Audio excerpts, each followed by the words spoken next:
SoundCloud. I hope everyone had an amazing day. So today we are going to proceed with our sales. We're gonna talk about. I don't know if this class is gonna go with 1 hour and 30 minutes. It's either gonna go for a 1 hour or 1 hour and 30 minutes to 2 hours, depending on how things go. So cool. Quick question. Is anybody here first timers? Anyone here first saw me? Anyone, who here is absolutely new? And for the first time, like, hey, coach, the first time that I saw your face. Really? There's still new people? Anyway, guys, by the way, I completely apologize because for the newcomers who are going to be here, you won't have any idea what I'm going to be talking about because I'm going to be respecting my ladies and gents who are already here in the past my past few classes. So what I'm going to do here, I think, Coach, will you post the last recorded classes? I did post it already. I think you have to kind of like scroll up. I don't know how to search on Quick Pro Chat, but I think I did post it. Anyway, guys, so in this class, I'm gonna start giving you two, option 1 and option 2, guys. Okay, so I want a votation a little bit right here. Now, in the way that I do classes, there's 2 ways that I'm gonna go about it. So there's 2 propositions that I have. First, I do this with all my mentees in the agency, wherein every time we hop in a call, number 1, we want to audit the things that you guys took action on in the past few days. What did you guys implement? What were your wins for the week? And then essentially, what are the questions that you actually have, right? And then we spend the first 10 minutes doing that, and the next, everything else is all about whatever we need to finish, whether it's going to be about sales, marketing, what's on with their clients, and whatnot. Great. So cool. I want everyone to be as responsive as humanly possible because I want everyone to be I want everyone to start, stepping up, start asking questions, and start taking action. So before that, I want to ask everyone, who here has already been on my classes? Whether it's the second time who here has already been on my previous classes? Whether it's going to be the second time that you saw me, third time, fourth, fifth, sixth, seven, 8, 9, 7, 12, 13 time you've seen me. Second, cool. Anyone else? I'm seeing some familiar faces. Farah, Darl. Hey, Darl, what's up? I have, who else? I think Jezreel. Who else is here? Third time. I can't recognize everyone, so I'm not. For the ones who are not, turning on your videos, I'm not really going to be able to recognize you because Zoom kind of puts you on the next page. So that's what happens. Anyway, since day 1, Catherine, thanks. All right, so guys, now we're gonna go in sales. Before that, I want to ask you guys, who here wants to share? Okay, who here wants to step up, not care about anybody else, but share about what they did for the past week? What did they implement in the past week in terms of sales, in terms of reaching out, in terms of creating scripts, in terms of like creating even your vision board, getting direction for yourself? What action steps have you guys, okay, Mary Ann, Karina, of course. So I'm gonna unmute you, because I don't want people to start unmuting themselves right off the bat. So I want everyone to be kind of, because when I ask people, everyone starts talking together. So I don't want that to happen. So I just want to unmute one-to-one. So Marianne, I'm going to give you the time. The spotlight is yours. I'm going to ask you to unmute. Try to see if you can unmute, Marianne.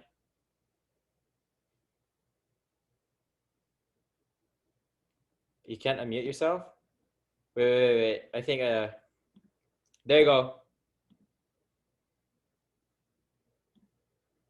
Try now. More How did I mute you? What? Okay. Can Okay, so anyone else since Marianne can't? Who else wants to speak? I thought it was like she was gonna speak, but oh, okay. So anyone else want to speak of what have you done in the past week? Okay, what have you guys done in the past week? Yeah, sure. 100% we can do that in the next class. Anyone here? Come on, guys. Is everyone shy here? Just looking at the screen, waiting for someone to raise their hand. Okay, Darl. Darl, you there? Cool. Well then, Darl's. Let's do that. So feel free to unmute Darl. I say mute. Hi, Coach. All right, cool. Don't worry, we're all good. Can you hear me? Yeah, can you hear me? Yeah, I can hear you. Can you hear Cool. me, sir? Not too clear though for some reason, but I think we'll manage. Wait, Okay. What have you done in how the about now? week? I have updated my vision and dream board. Cool. So if you have seen my uh video, Mm, I was really excited mm. to be mentored by you. Appreciate it. Especially, I know I know you're really into the sea and into your mentee. And then so far, I have I did some flying calls in terms of the realty. I used some advertisement at the same time. I got 25 leads Good. and then I was able to call them. So far, we cannot convert all those 25 leads to to all customers.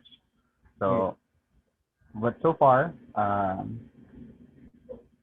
that's one of your lessons wherein we can, the more that we practice, right, in terms of marketing, in terms of doing what you're practicing, you're doing better and better until you make the heck of it. Sorry for the word. Yeah, So all good. yeah, I'm getting all the nervousness, and I'm getting the spontaneity of talking to the clients, and all things is good.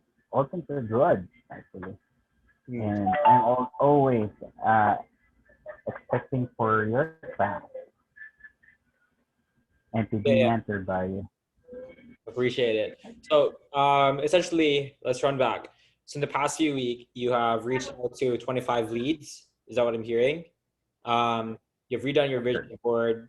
What else have you done in terms of, okay, so in terms of like reaching clients, tell me more about that. How have you been reaching out to leads and how are you generating them at the moment? At the moment, I tried Signet Properties. Signet Properties are actually giving me leads on on the properties that I market. Okay, so you're talking about So real they estate, give right? yes, yes, coach. Okay. I'm talking about real estate. So I got the leads, I got their names, I got their email addresses, their numbers, and I started calling. And one of our projects recently is the um, social media wizard with Coach Madge, and he gave us the bulletproof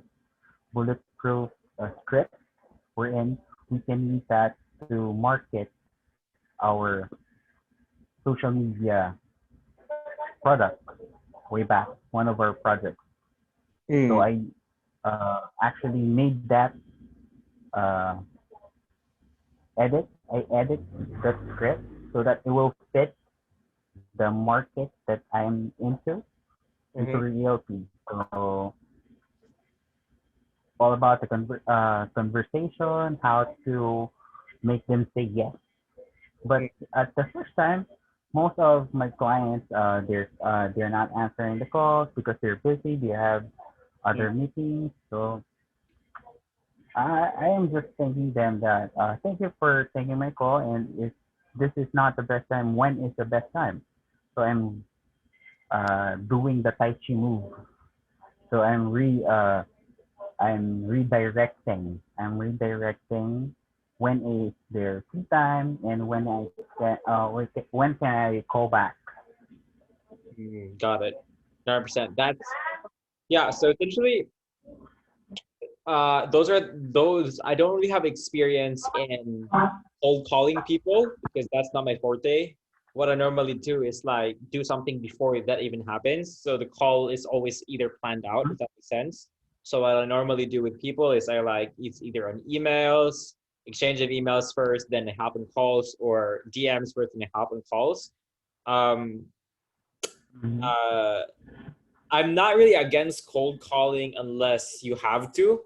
If you really have no other ways to generate leads, Mm-hmm. um, the way that I would do it is like I would always try to pre-frame so many things before I hop on a call with people so that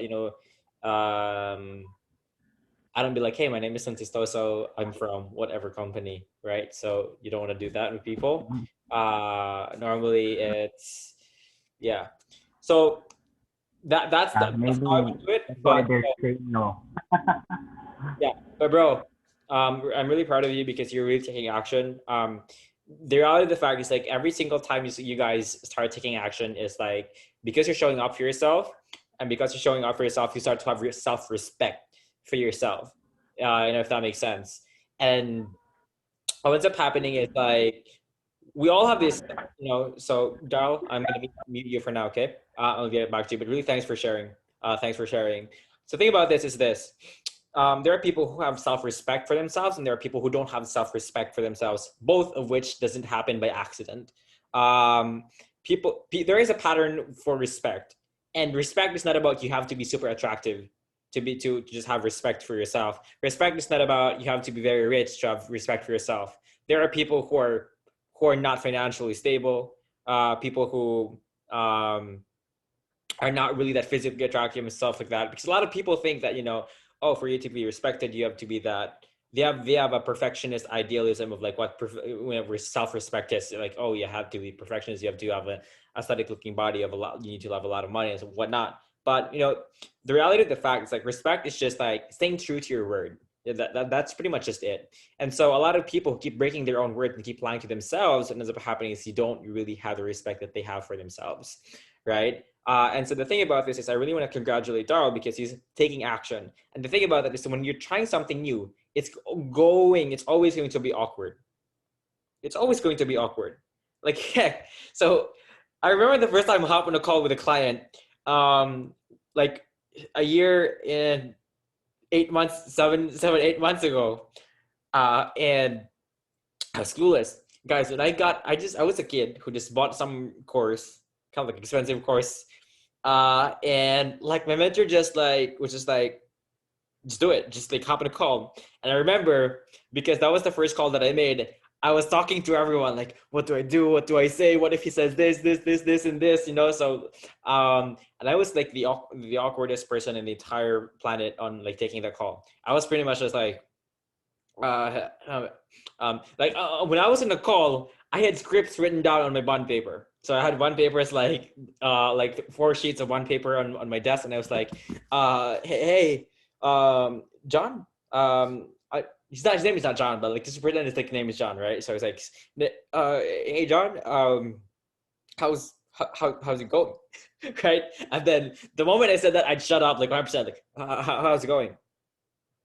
And then there was like an awkward silence for like 3 seconds. Like he was like waiting for me to finish. Like, um, yeah, man, it's fine. Because he's chill. Because he's the CEO, and I'm the one who's calling. Stuff like that. So he's so chill. So it's like, yeah, man. So how's it going? I'm totally fine. Stuff like that. And I asked the most useless questions in the world. I was like, yeah, cool. So how's the weather? Right. So one of the most useless questions in the world. And then he was like, and then I think he could tell already that I was a noob at that point in time. But that's fine. It's okay. It's part of the process, right? So it's like, yeah. So right. I mean, it's fine here. Some cloudy rains, I guess, but cool. Yeah.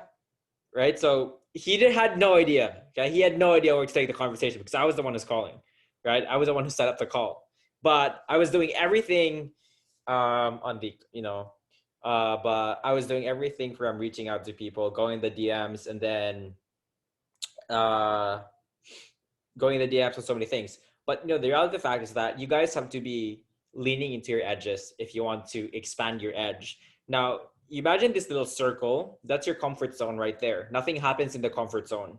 So most people, they're in their comfort zone all the time. They're scared about what other people think when they express what they really think. They're scared about, making a fool out of themselves. They're scared about failure. They're scared about embarrassment. They're scared about um, doing new things. And so what happens is like in the comfort zone, no growth happens in the comfort zone, right? And so you can actually see it that you see people everything's awkward. Like when you're trying to play the violin for the first time. I don't play violin, by the way, but if you play it the first time, you look like an idiot. You're like zombie, twiddling your fingers, not knowing what are you even doing, right? But the thing is, the mother of all skill is reps. That's pretty much it. And so again, what Darl is doing, is it perfect or no? No. But that's the point. Stop being a perfectionist and start taking imperfect actions. Like start. So one of my mentors always said, like, why people are so successful, why so many people who are successful, because they take imperfect action. And that's how it is. That's how you have to have that mindset in sales. You have to have that mindset in marketing. You have to have that mindset in copywriting. You have to have that mindset as a freelancer. You have to have that mindset as a business owner, right? So because so many of you guys are like, man, I can't make any money. I've been laid off. I can't make any monthly income now. What am I gonna do, right? And some ad came in. Ooh, right? So some ad came in, and then you click the ad, like, oh, so people are making money. It's interesting, right? I want to do it, right? So this would finally be it, right? So sure, it could be it, only if you take action on like what you guys actually started doing, right? So that's why what I want to do, guys, what I want to do is I want to hold each and every single one of you accountable as much as I can. I can't hold every one of you accountable, but I want to hold you guys accountable that every single day, not every day, every time I hop on my classes, first 15 minutes, I'm gonna start asking 2 or 3 people of what they've done for the past week, right? So what they've done for the past week so that we can start seeing what kind of progress you guys have actually done. And so each of you guys here, we're all equals. We're no one's better here. Yes, there's people who have more experience. That's great, but it's time to like uh to start helping each other out. Yes, last call, we guys admitted that, we are here as a family and we are here to not judge anyone, and we are here to help anyone who reaches out to us, which means everyone here is allowed to reach out to anyone, right?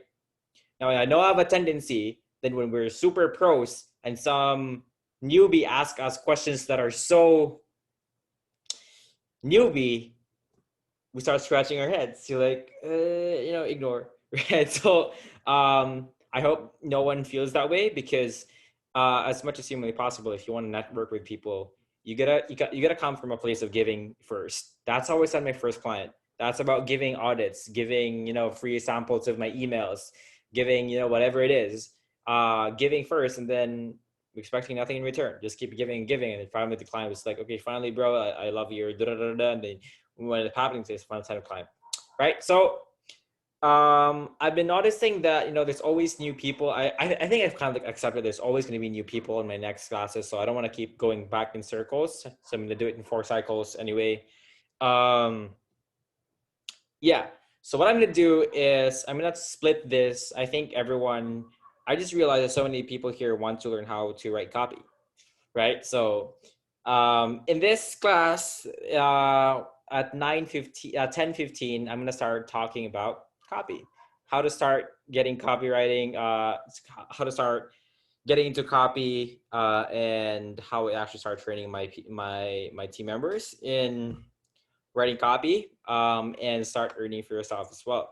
So before that, On my past classes, I talked about, guys, I want to talk about sales and I want you guys to start closing me, right?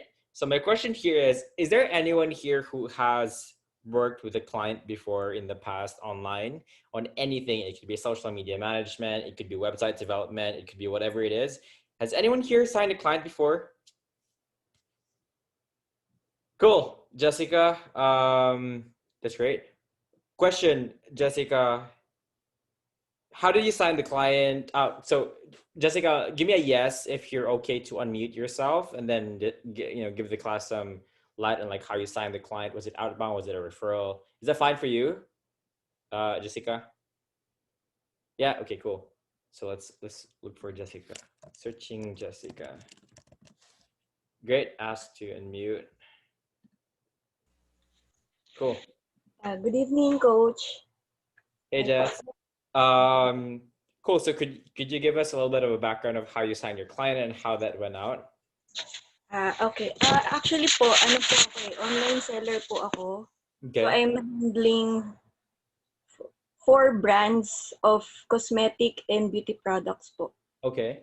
I started July until now po. Now I'm one of the city distributors po here in our area.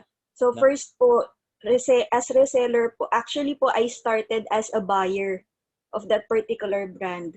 And then I don't have any plan po talaga to resell. Kaya lang nakita ko yung opportunity niya and yung magandang nagagawa ng item sa tao. So I tried applying as a reseller, and then nung nagkaroon po ng opportunity na magkaroon ng open for city distributor, ginrab ko na rin po. Then about po sa client acquisition, sobrang natulungan po ako noon yung mga na-discuss natin from the start na on how dealing on customers, especially yung mga nagre-reject sa'yo kasi napakadami. Especially yung mismong friends mo nga eh. Friends mo na yon, family members, sila pa yung doubted sa'yo. So parang yung una kung pinairal ko po yung emotion ko that time, siguro hindi na ako nagtuloy. But ayun nga po, thankful po ako dun sa mga na talagang dapat yung mindset mo tama. When you do things, dapat parang open ka for anything. Hindi ka dapat yung magsisettle for less. Hindi ka rin magsisettle na or magsiset ng expectation mo tapos kapag hindi siya nangyari, parang quit na. Hindi pwede yung ganun. Parang you have to balance din yourself kung kaya ko ba to o hindi bago mo pasukin yung isang bagay. And also, Coach, gusto ko na rin, since binigyan mo ka ng chance na magsalita, I really want to thank you for the last night, yung super haba na diniscuss mo sa amin about vision, about dream, about mindset. Super natulungan po ako nun kasi actually, I'm a newbie po. It's really my first time na mag-enroll sa ganito. Tapos nagulat ako, akala ko ititrain nyo kami to become VA. Pero ang dami pala niya, ang dami niyang courses, tapos merong investment. Sabi ko, wow, ang daming pwedeng pagkakitaan. So literally po, I enrolled here because I want to earn. But now, since the night na nag-explain kayo about vision, about what we want about our lives, ngayon po nagbago yun. I'm no longer here not just to earn, but to explore what I can do. Yeah. So, ngayon po, ako po kasi, parang, nung copywriter po, di ba, parang, naano po ako, parang biglang na-awaken yung desire ko to write. Kasi po, since high school po, nagsusulat na po talaga ako sa mga newspapers namin sa school, mga editorial, mga ganyan. So, super na-enjoy ko siya, and I'm excited kasi namangha po ako dun sa ginawa niyo pong sample, and you're very proud of it. Sabi ko, I want to feel the same feeling that you have. Yung being proud na ipakita sa lahat ng student mo, this is what I work hard for. So, yun po, sobrang inspiring, and to tell you rin po dun sa sinabi nyo nga rin po na parang everyday na dapat right yung mindset. Everyday may lakas ka, may strength ka, may courage ka na harapin yung bawat araw kasi alam mo kung anong gusto mo. Dati kasi parang ang dami kong gusto, so hindi ko alam kung ano uunahin ko. But now, alam ko na. Sobrang thank you, Coach Clint. Kasi nung una nga, nangangapa pa rin talaga ako, newbie kasi. Pero ngayon po, sobrang na-inspire ako. Tapos, uh, sabihin ko na rin po, pero ano po kasi ako, dialysis patient po ako. So, Mm. I just want to inspire others, those newbies out there na sobrang nahihirapan, sobrang gusto na mag-quit. Don't quit, guys. Kasi, yun nga, ako nga may ganito, may chronic illness ako, but it won't hinder me to achieve what I want in life. Yeah. I still have dreams to achieve. And as long as we are alive, every day na we wake up, we can be thankful and yun yung chance na yon para i-achieve yung mga gusto natin sa sarili natin, sa family natin, to explore more about ourselves. So, it's not too late. Kahit na magto 30 years old na po ako, pero it's not too late to Yeah. start and achieve your dreams. Yun lang po. Thank you. Yeah, 100%. Jessica, thank you for sharing. Really, really thank you for sharing because it takes a lot of, courage to share something like that to everyone else. And yeah, that's the thing. So had the thing about that is like Jessica is a perfect example that when you learn, you don't learn by just watching videos. You don't learn just by reading books. You learn by doing things and then seeing what happens next, and then just keep on continue pushing and pushing and pushing and pushing and pushing, right? Now, when the thing about that is really things can start to happen. So many things can actually start to happen, and where the thing about this, like, as again, I want to keep talking about this. Life is really about 90%, 10% what happens to you in life and 90% what you do about it. And Jessica, I want to congratulate you as well because you're one of the few people who are deciding to just do something about your situation. That's what really matters the most. And I think everyone here could just show some support as well to Jessica, because she really did deserve it. And right now, I wish that she's also gonna. This is at the beginning, and because you're here, she's leaning into her edges. It's uncomfortable, and it's not easy to get rejected, right? It's not easy to get rejected, and especially for family members. And I can relate with that because, like, when when when I started in this freelancing world, I was the weird kid.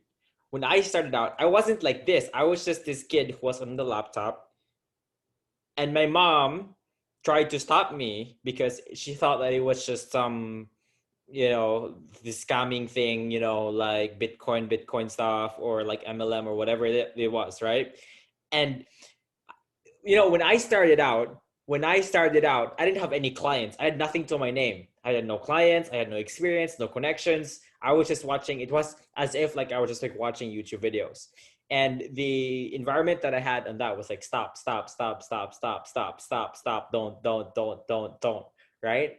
And so what ended up happening with me was that no, I saw the potential. I saw what other people could actually start doing if I just got this right. And you guys get to do this too, right? So you guys really get to do this too because this was not possible 30 years ago. All these opportunities was not possible 30 years ago. I hate to admit it, but like 30 years ago, you couldn't just like be set up an online business and make money for yourself. This wasn't available. Like 30 years ago, you couldn't really message people in a click, right? But now you can, and it's up to you guys to start taking advantage of it or no. So it's about appreciation of what you actually have and then using your resources, being resourceful to the maximum capacity. That's what will get you to level up. That's what will get you to connect to so many things and opportunities. And I hope everyone starts understanding you guys have to wake up. It's about taking action. It's going to be uncomfortable, but you guys have to keep taking action. You're gonna have to keep taking action. A lot of people will think that you're weird. A lot of people will think that what's going on with you, you're not the same to who you were right yesterday, and that's exactly the point, right? So that's exactly the point. And so if you can't accept that, it's going to be very hard for you to start taking action because you're going to be scared of what other people are going to think about you. um, and here's what I think. Jessica had an amazing experience that she has an amazing learning curve. So what I want to share with this is that it's really not too late. Okay, it's really not too late. Whether you're 30 years old, 40 years old, 50 years old, it's really not too late. If you can read a book, you can read you can read what's in front of a screen, right? So now let's get into this. So in terms of the skills that I want to teach down, I want to pass down sales, right? I want to pass down sales, and I want everyone here to start closing people, right? Now, who here has already gone through my sales training in the past before? I was talking about the one who listens win. In the sales process, it's not about your offer, your product, or your service, but it's about the problem. Who here has gone through that? Who here has gone through that? Me? Okay, cool. So a lot of people has been there. Cool. Now, here's what you need to understand in sales. Okay, here's what you need to understand in sales. What you want to do is there's two things that you can do. Either you want to sell yourself or you want to sell the actual service or the product. That's two different things. Does that make sense? Right? So sometimes if you cannot sell yourself, you can sell the actual thing that you're doing for people. Does that make sense? Now, quick question. A lot of people are like, hey, Coach Clint, I don't have any clients in the past before. I don't have any experience. How do I close my first client? Right? So I can't. So it means that, guys, if you can't, sure, if you're really a good closer, which by I would assume you're not, because since you're a beginner, how would you even close? How would you even sell yourself? Right? It's impossible. So what you can do instead is you want to close people on the actual thing that you're actually doing for them. For example, i.e., social media management or social media management, web development. So if you cannot sell yourself, then you sell the service. You sell the service, but getting the service to speak for itself. Does that make sense? And that's why I'm always talking to you guys. It's action. It's always action. It's always doing the boring work after every single day, day by day, until it becomes a habit. Here's the truth. Success is not doing the big things. It's doing the big things grandly and courageously and stuff like that. It's about doing the small things. It's about paying attention to the small things, because it's the small things that make the medium things happen, that make the big things happen. And so let me give you a brief of like what happens in my life on a day-to-day basis. So I serve 16 clients right now. I serve 16 clients. I write for I write for 3 clients, and then I manage my VAs and my appointment setters. So during the day, what ends up happening is they reach out to me and like, hey Clint, how do I respond to these people? How do I develop the connection? How do I qualify this person? So many things are going on, right? Now, to me, to level up to this stage in my life, I had to kill the old version of me and switch to a new level of me, which is by far the most effective thing that has ever happened to me, because you need to uphold yourself that things are actually possible when you shift your mental image, right? And that cannot happen. It cannot happen if you don't do anything, if you don't take action. Because you're going to be one of those people who are all mindset stuff. That's all great. But mindset without action is just you fooling yourself. You'll go back to your old mindset again if you don't do anything, because you're just trying to fool yourself. Okay, I can do this, but you're not doing anything, then you're not doing anything. Does that make sense? So it's not about doing action without mindset. Okay, it's not about mindset without doing action. It's about taking action with the right mindset as well, right? Now, with that said, it's about calling people. For example, like what Darl did, calling people. It's okay if I get rejected, right? It's about selling things to people. It's okay if I get rejected, right? And that's the reality of the thing. So like one of the most successful people in the world, who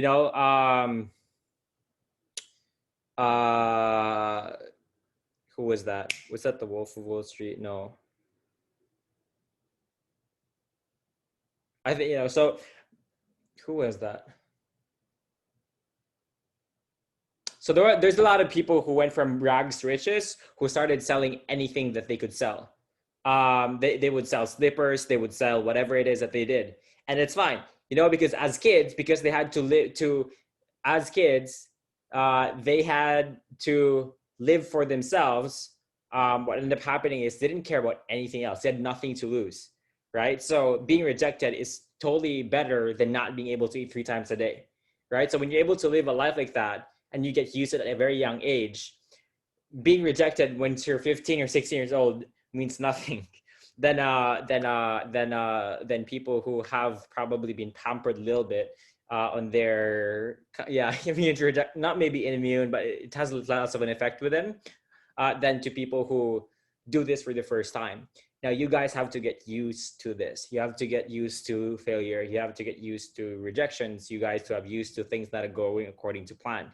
Because if you guys have a perfectionist view of like, oh, it's gonna happen like this and this and this and this and this, and assign my first client and this, and he's gonna happy, and you're gonna do 2 team members and stuff like that, it's just not gonna be that way, right? So let's talk about sales. Right now, here's a secret of sales. Sales is about, it's really about knowing how to ask the right questions depending on what your offer is. Okay, so I've talked about this a lot. It's not about opening your mouth first. It's about listening first, right? Because let's say you're selling shovels. You guys have, I don't know why I keep using shovels, but it's just probably in my brain built like, anyway, going back to the shovels, gold digger, I'm kidding. So we have like very durable shovels, right? We have lightweight shovels. We have portable shovels, and probably shovels that fly. I don't know why they fly, but they just fly, right? Now, the biggest mistake is that if you ask the wrong questions for your prospects or your lead, what ends up happening is it becomes a guessing game. What I mean, you don't really know. You don't know what the prospect wants because you're asking the wrong questions. And so what ends up happening, if you don't know what people want, it's very confusing. Then you look like an idiot, like just trying to like, you should buy this one because it's the best shovel that we have in the store. See how that's very different from, hey, cool. Well, what brings you here? I'm looking for a shovel. Cool. What do you want to use it for? I want to use it for, okay, cool. Okay. So who's going to use it? I don't know why, but my wife's going to use it, right? Okay. What's it for your gardening? Okay, cool. So gardening from the what? Gardening, is she gonna right? Cool. That makes sense. So I think based on like what you're looking for, you're probably looking for something that is portable, I guess. Yep, 100% portable and something that's durable, right? Yeah, cool. I've got the perfect thing for you, right? So that's very different than, hey, want a shovel? Here's the best shovel. Buy it, right? So it's stupid. So here's the thing. Sales is all about, the better you are as a listener, the better you are at sales. Okay? The better you are as a listener, the better you are at sales. Cool? Now, sales, 2 things has to happen. You need to have the right process for sales, and you need to be talking to the right people. Cool? So for you to actually become a good salesperson or a closer, you need to understand what you're even offering in the first place. And it's called offer comprehension. It's about mastery about your offer. Not having mastery over your offer is hypocrisy when you're trying to sell it to people, because you don't even know what your offer does, and you're just like, $1,000. So, okay, why would I pay you $1,000? I don't know. Coach Clint told me to charge $1,000. So no, I don't want to say that to your prospects. So you guys really need to understand what you're offering in the first place, because in business, guys, you're not dealing with idiots. I mean, some of them are, well, that's not calling them idiots, but they're not really that mentally like crazily like smart. But you're dealing with people here who want ROI. They want money. They've dealing with team members and stuff like that. From my personal experience, I don't want you guys to sign Filipino clients. It's not a racist thing, but if you want money, I would go for foreign clients because that's where the cha-ching is. 100% of my clients are foreign. Although I will 100% of my team, not 100% of my team, but 80% of my team is Filipino. right? So if you're a Filipino making dollars in the Philippines, spending pesos, you're good, right? You can buy Starbucks every day and still be good, right? I wouldn't recommend that though. But now, moving forward from here on out, when you're dealing with sales, okay, it is a skill.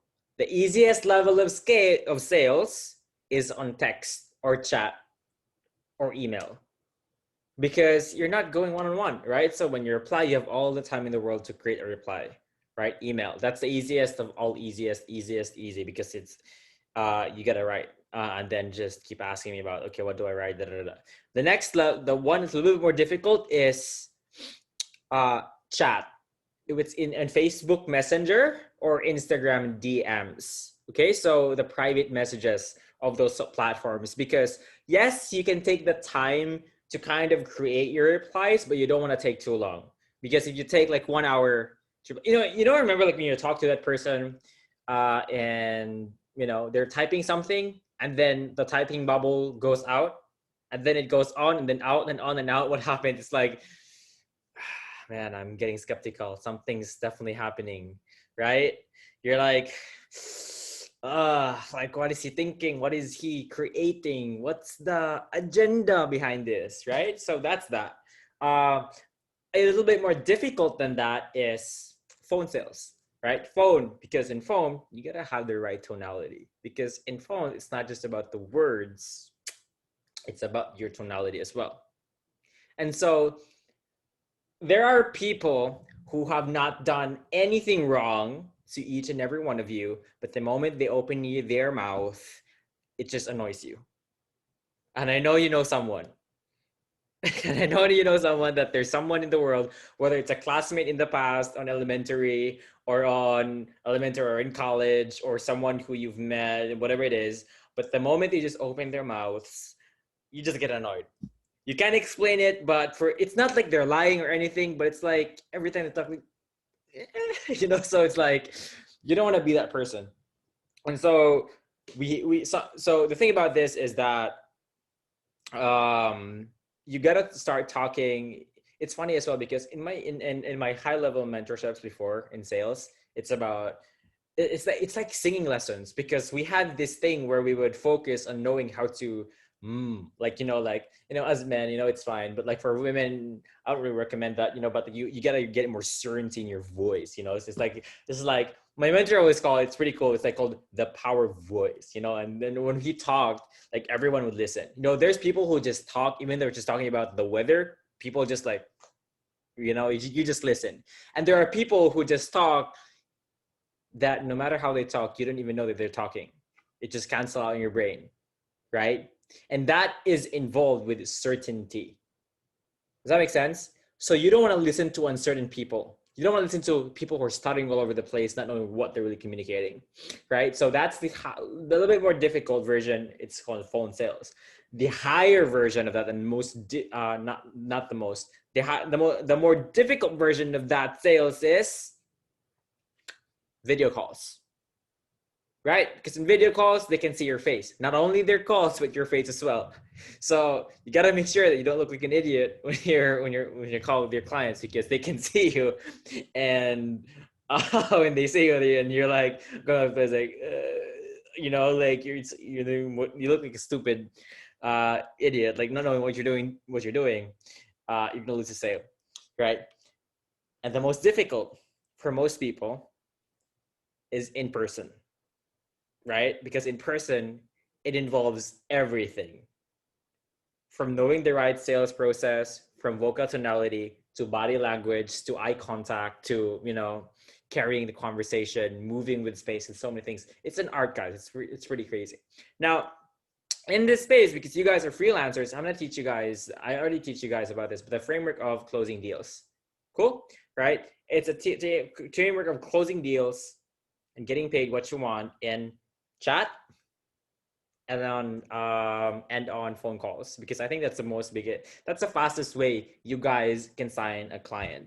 And what's the fastest way to sign a client in the online space? It's voice DMs, right? So I don't know if I can share this with you, but I'll see if I can.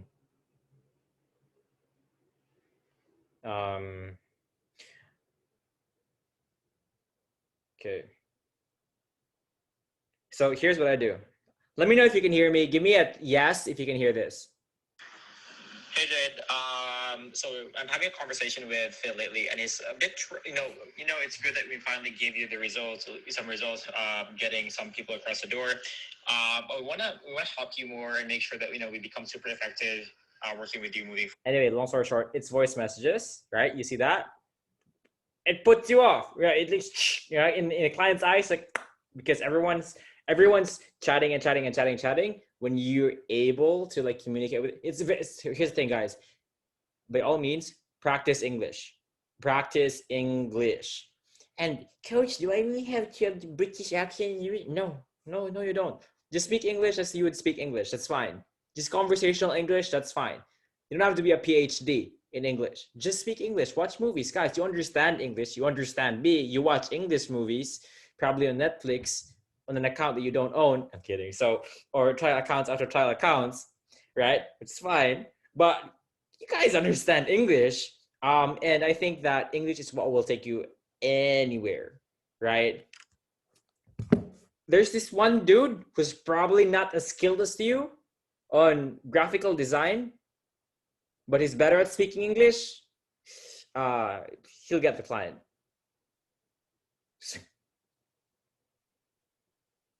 Again, there's this one dude or girl who knows English more than you, but they're not as good at. But even though they're not as good at you, look at the client, if in person or in phone call, in phone sales, right? So it's very important for you guys. Sure, it can be a battle of like, okay, show me the results of the videos that you made. Of course, maybe you'll close yourself because you can produce more sales. But what if that doesn't happen? What if it's about just continuing about communicating your value to the client? It's very important that you guys, that you understand, sales. Cool. Now, sales is kung fu. Sales is kung fu persuasion. What do I mean by that? It's real-time persuasion. It responds based on the client's response, right? You say something, the client or the prospect say something, then you react, whatever that is, right? Sales, persuasion in real time. Does that make sense for everyone?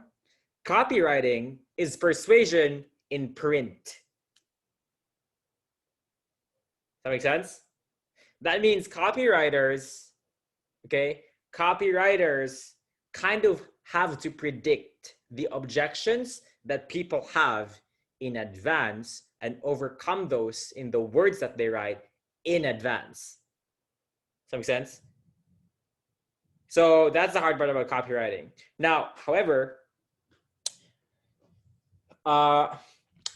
when I talk about, sales and persuasion and emotions, it's actually an alien language that operates under the radar. So you see so probably in math class or in physics, you guys have learned that there's space and then there's time, right? And then there's whatever that is. So like how in the dimensional world, it's like there's X and Y. I think in math class, I think you guys have that X and Y, whatever that is. I think everyone knows here that X is horizontal, then Y is like something like that, right? Up and down, vertical, right? So then there's Z, and then there's this other dimension called time, right? That is copywriting and sales. It's a language of emotion that exists that under the radar. Here's the thing: copywriting, marketing, sales, it's never about the words. It never was. Amateurs, newbies, they keep focusing on the words. The pros, they don't really focus on the words. They focus on what's being communicated. Does that make sense for everyone? Right? Cool. Now, here's the thing. There is a secret language to everything involving sales, persuasion. Now, the key here is that if you want to learn a new language, you have to speak it. That's how kids learn a new language, their first language. They don't like, guys, kids can't read like a thick encyclopedia of like, oh, how to speak Spanish. No, they don't. They just keep watching people or their parents kind of speak in Spanish, and they just speak Spanish. Never in the history of mankind did a kid who was surrounded by people who speak Spanish then just grow up singing arigato, right? That never happens, right? So we always have to kind of like imitate. But the thing is, you cannot learn a new language without understanding what means what. Like if you don't have a translator, it's very hard. It's like, whoa, what do you mean? Like, okay, so what means what? Does that make sense, guys? If you don't have a translator, then that means it's going to be very hard for you guys to interpret what you're even trying to communicate, right? So that's exactly why if I put you, I'll pluck you out of your situation right now, put you in somewhere stranded, and people speaking French, people are going to be talking and they're going to be laughing, they're going to be mad at each other, and you're just going to be like, can I have a translator? Google Translate. What you just can't, right? However, if you have a translator, then you start learning pretty quickly, right? You get learning pretty quickly. Speak pretty quickly, right? So in this class, I'm gonna teach to you guys what might arguably the biggest like poof of it's the translator of the language of emotions, right? We use that in copywriting. We use that in sales as well. And so it is a decoder that will allow you to translate what the copywriters or what the sales closers are even trying to communicate in the first place. That gets people excited in anything, no matter what you offer, no matter if it's a service, if it's a product, it's an evident emotion that is injected in the way that people communicate. Does that make sense for everyone? Cool. So what I'm going to do here is I'm going to introduce to you guys the translator that we use that I talked to you about with my agency. And these are the exact 4 emotions that are present in all forms of copy, all forms of marketing, and like all forms of I talked to this already about in the past just a few days ago, or I think a few hours ago, with my team members, and I'm going to explain to it. I'm going to give you guys a glimpse of how it actually works as well. So give me a second. So let me know if you guys can see my iPad. Paste and go. Give me a second. All right.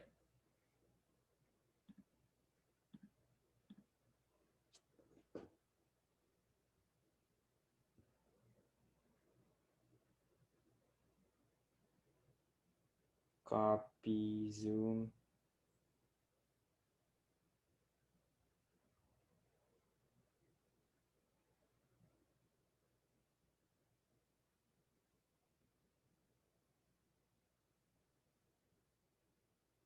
Okay, can you guys see my screen in 3, 2, 1? Can you guys see my screen? Cool. So, all right. Here's the thing, guys. This is gonna be very good. So, cool. Now, for all the aspiring copywriters, sales closers who don't understand what they're trying to even do in the beginning, welcome to the craziest thing. So this is like a copywriting mentorship that a lot of people pay me for. So essentially this is like a $3,000 program that we do for people in the agency. This is like 5% of what we cover, but I'll get you guys on the meat and potatoes of it all. So here, this is a guy who's probably made around 123 million pesos in sales. in a year. No, 100. How much is $9 million? Not 450 million pesos per year in sales. And he's written so many different kinds of copy that are highly converting, right? So here is the 4 subtexts in emotion. So I'm going to give you guys a quick background. Cool. So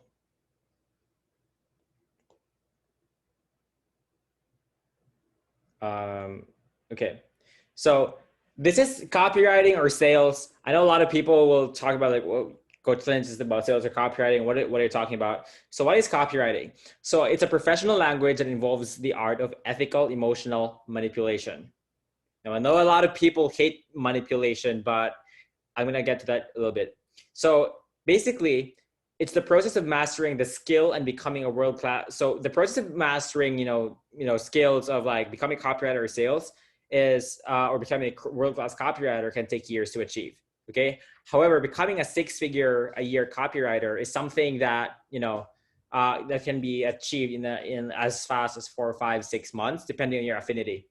So anyway, becoming a so if a copywriter is able to master the skill of speaking the language of emotions, okay, guys, if a copywriter is able to speak the language of emotions, he will become unstoppable, or she will become unstoppable.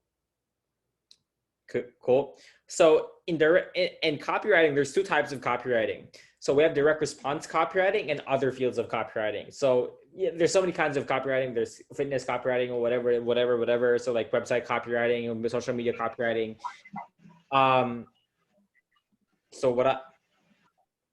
So there's 2 types. So copywriting has no generally accepted guide of types of copywriting as to what's what. Okay, does that make sense? It has no generally accepted things. It depends on how you define it. You can confuse yourself with it. So for me, I just made it simple for myself. 2 types of copywriting: direct response and non-direct response. So, but despite there are many fields of copywriting, for simplicity's sake, and for both of us to be on the same team, there's only going to be 2 types of copywriting and marketing and sales and whatever it is from here on out. Okay. So don't quote me on this, because I just wanted here to be easier for the both of all of us. So there's 2 types. It's direct response and then non-direct response. So you're going to be asking me, like, Coach, say, what's direct response? What's the non-direct response? So here's the thing. Direct response. So let's talk about direct response copywriting. This type of copywriting is the highest paid field of copywriting because it involves copywriting work which specifically focuses to get the reader to take a specific action. Does that make sense, guys? And in business, when people take action, you make progress. Whether it's signing up, it's attending an event, it's paying for something, it's subscribing, it's giving your details, sending me your email, downloading something, going to a YouTube video, going to a Facebook group, whatever it is. Because the words or what the copywriter is communicating is, super freaking powerful, what ends up happening is business grows crazily. Now, why is it direct response? You see direct, from the word direct response, there is a response for it's copy that's getting you to have a direct response as you read the copy. Does that make sense for everyone? Or is everyone lost? Is this making sense? I want to make sure everyone's... Is anyone lost? No? Who else confused? Don't be shy. Nobody? Are we still good? Cool. Second, non-direct response.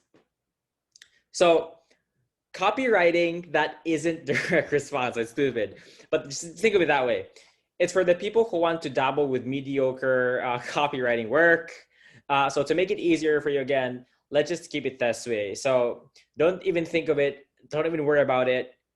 There's direct response and non-direct response. Direct response copy can be tracked. What? It can be tracked. You can track the numbers on direct response, meaning emails. You send to 10 people, how many people buy? Does that make sense? You send to 15 people, how many people open? That's direct response. So email copy, Facebook ad copy, Instagram ads copy, stuff like that. Landing page copy. So how many people visit a landing page and how many people move out, how many people click the link, how many people actually buy. You know, those are direct response. So it's trackable. So cool. Now, direct response copywriters. So I don't know who the guy is on the left, by the way. I forgot about his name, but he's a pretty big dude. I think it's Garabin. No, it's not Gary. So the one in the second, the one in the the dude who has a laptop and doing this. Uh, his name is Jason Capital, and he's the first mentor that helped me write email copy really well. So anyway, direct response copywriters are the highest paid copywriters in the world. So their mastery to implement and deploy persuasive copy to generate leads, conversions, sales, and other crazy shit is what makes them, what separates them from other copywriters. With their help, brands and companies around the world are able to craft powerful messages that bring in more customers and scale to ridiculous levels. Right? They understand online marketing funnels, and they can build high converting sales funnels that bring in more sales. They can change people. They can skyrocket conversions. They can bring in more sales, more leads. They can develop strong customer relationships. They can develop customer loyalty. They can ignite movements. They can almost do anything that a business wants. Now, taking back this, copywriting is just sales or message in print or in video. Okay? As a sales person or as a closer, you can deploy these exact principles, but it's just in person. Yes, I can get someone to read and they'll be more loyal to a brand after reading a brand story, but you can also do the same thing when you're talking to a person when you apply it in sales. Does that make sense for everyone? Like destroying a light bulb, the medium is just different, but it's exactly the same thing. Oops, a second. Right? Now, so in a nutshell, direct response copywriters make a lot of money because they know how to write words that print action. What kind of action? Anything they want. Whether it's getting you to take out your credit card and pay for whatever, it's copy. So the best direct response copywriters in the world are the ones that have mastery of injecting the right subtext under the words to invoke powerful emotions inside the reader, which compels them to take a specific action. Right? So when I'm saying it's a big sale or it's something that will finally change your life overnight, the more powerful the emotions that the reader is feeling, the higher the chances that he or she will take action. Does that make sense? Have you ever read something that made you really want to do something? Right? Or maybe you watched something to do something that you want to do something, right? I've probably argued that you guys have probably watched something online that made you click it. And you're just reading something, oh, that's just pretty interesting, right? So so many things that actually happen, right? So copywriters in this field focus on ethical, emotional, not logical, emotional manipulation for the betterment of the reader, the prospect, the audience, and the client, right? Because if your product and your service or your coaching program or whatever it is really changes life, then it is your best interest to make sure that the person does not procrastinate and actually go through the door right away. Right? So it is in your best interest to do that. Of course, that's why it's called ethical, because you'll only sell you won't sell drugs. I mean, don't do that. So don't write copy for drugs because that's bad. But so anyway, they do not. So the thing is, copywriters they do not appeal to logic. They do not use guilt tactics. They do not focus on selling the features of the product, although they do. But the word here, focus. They don't focus on that. So heck, Clint, So what the fuck are they focusing on then? So by the way, if you probably realize that there's no vulgar language here. It's because this is inside my 8FC Mafia. So in the 8FC or the 8-figure closers Mafia, we have we train our copywriters pretty rigidly on copy and on sales closing. So this is like the environment that we have. So I hope it's okay for everyone. So if not, it's okay. I'm sorry. I don't have that time to keep editing it. So anyway, they focus on selling the outcomes, the benefits, and emotions. So people aren't really buying the dumbbells. They're not buying the gym memberships. They're not buying the supplements or the nutrition plans. They're not even buying the personal one-on-one coaching or group coaching or mentoring or diet plans or heck, even the workout routines. What they're really buying is the outcome that these things will help the buyer achieve. For example, guys, you're not buying the gym, the membership at QuickPro. You're not buying, Zoom recordings or whatnot. You're buying the moment when you finally sign a client, you finally make an online income to finally pay for your bills. or to finally pay your debts, or repair the damage done by COVID, or actually even make more money and travel around the world even after. That's what you're actually really buying. It just so happens that Quick Pro could actually finally be the means to achieve that. Does that make sense? Girls don't buy like the dumbbells and the supplements. They don't buy that. They buy the moment when they finally see their flabby, their flab, like the stubborn belly fat, just like like burning really fast. Men too, right? Does that make sense? So what they're really buying is, the benefits, like more health, more energy, more focus, more confidence, more results, less time, more attention from other people, more social status. Those are the cool, crazy stuff, right? So the best copywriters in the world have it's weird, have accurately decoded human nature, right? So they know the ins and outs of what makes people feel things that gets them to take certain actions. Right? They know how to get people excited. They know how to get people to get angry at something. They know how to get people in whatever it is, right? Now, the next question that a lot of people hear is, applies to sales. It's like, how do you even learn to speak directly to the emotional brain of people? By learning how to speak the language of copy, right? So before you even begin learning how to speak directly to the emotional brain of people, the question you should ask yourself is, how do I even know the language itself at first, right? So you can't worry you can't worry about how to speak Spanish first if you don't even know what that means yet. So what means what? You don't even have to care about that. This means that before even worrying about how to communicate whatever you want in your copy, you must first learn the language of copy, or the language of emotions first, or the language of sales. So before you even become a sales closer, before you even start closing deals with other people, you need to understand first, what am I really communicating behind the words that I'm saying to a client? Does that make sense? What am I really selling to my client? Yes, sure, I'm selling social media management, I'm selling website development, but what am I really selling? Right? So, and more than that, what kind of language am I able to use to communicate that so that the client actually wants me, or wants the project, or wants it, like, why me and why now? Does that make sense for everyone?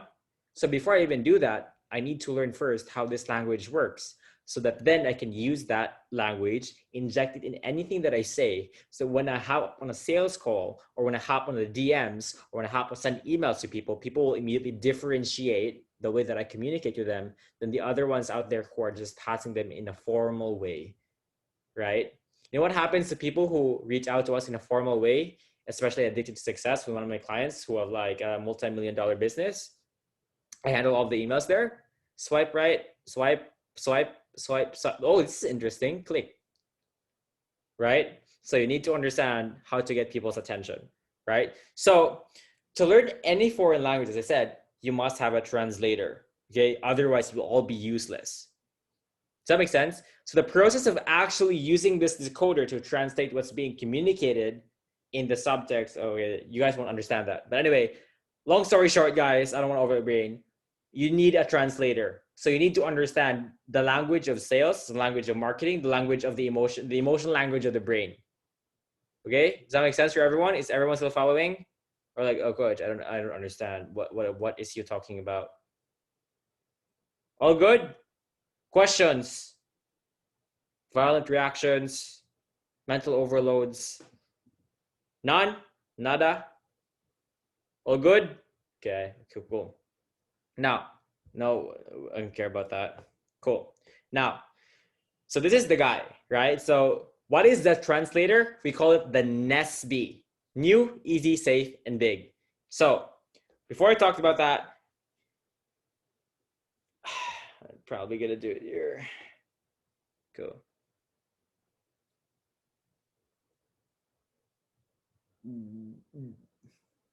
Where did I put that? Is it there? Is it? Give me a second, guys. I'm trying to find it. Where did I put that thing? Oh yeah, here. Yeah, it's here. Yep, it's here. I got it. I got it. Okay. And so what is your translator? It's called the NESV, right? So these are the big four emotions of all direct response copywriting, sales, marketing. All of the greatest closers in the world use these four emotions to build desire for something. So imagine a rock. Okay, imagine you're selling a rock. Can you sell a rock to someone? No, it's just a rock, right? But what if you wrap it in gold? It becomes more attractive to people, right? So you imagine this NESB as something that you can wrap around anything that you say to people. And when you know how to communicate that to people, this is what everyone is looking for, right? So credit to Kyle Milligan for this. Now, so let's go with N. So these are the big four emotions of persuasive copy, persuasive sales, and persuasive everything. If it involves persuasion, it's called the NESB. Does that make sense for everyone? Now, I'm going to run through these really, really fast. So NESB, NESB. Remember these words, NESB, NESB. If you want to be a copywriter, it's even going to be more important in sales, not as 80% important. Cool. So yeah, Jacqueline, feel free to take pictures. Go ahead. Now, NESB is called new, easy, safe, and big. And I'll go cover them really slowly. Now, is anyone, I think everyone here has watched Spider-Man, right? Probably. You guys know who Spider-Man is. And Spider-Man isn't always Spider-Man. Sometimes just a normal, ordinary dude named Peter Parker, right? His name is Peter Parker, but sometimes he's Spider-Man as well. So new is Peter Parker. And he has a superhero version known as Only. I'll explain this more in a bit. Such as Easy as well is Peter Parker. Easy also has a superhero version, and it's Anybody. Wait. Safe. Okay, Safe is Peter Parker, and the superhero version is Predictable. And then B is Big, okay, Big right here, and its superhero version is Fast. Now, at this point in time, you guys are just seeing words and you have no idea what they mean and like, what is this even? So let's dive into it. Cool. So cool. Now, the subtext behind all copywriting and sales and persuasion is NESB. This is your first step, guys, in finally being able to see what's being translated. Cool. So before I even start doing this, I'm gonna make this super clear for everyone so that no one stop screen share. So no one misses this. Now, as a consumer, as a normal human being, seeing advertisement on the TV, on Instagram, on Facebook, everything else, you are absorbing content, you are looking at content, you are listening to content at the frame of a consumer. Does that make sense? So you're just like, your brain is just passively scrolling through Instagram or Facebook or whatever it is, or just reading a newspaper, and then you're just waiting for something to just catch your attention. Does that make sense? That is what we call as passive absorption of information. Does that make sense? Passive. You're not even trying to do anything, just passive, just like walking around the road, and then you're just looking at, oh, that's interesting. Oh, that's interesting. Does that make sense for everyone? That's passive, right? That's passive. That's everyone right now, passive. Now, the second one is for people who understand what is being communicated under the radar, because they're professionals, professional marketers, copywriters, funnel builders, team members who are looking at how people communicate things so that they can do it as well for their own companies, for their own clients, looking for ideas. Does that make sense? So they are now investigating what's going on in an advertisement and what makes it work. Does that make sense? That is now it's not passive reading anymore, and it's what we call as active. ACTIVE, active absorption. Meaning that you guys are actively trying to kind of decode what is being communicated in the background.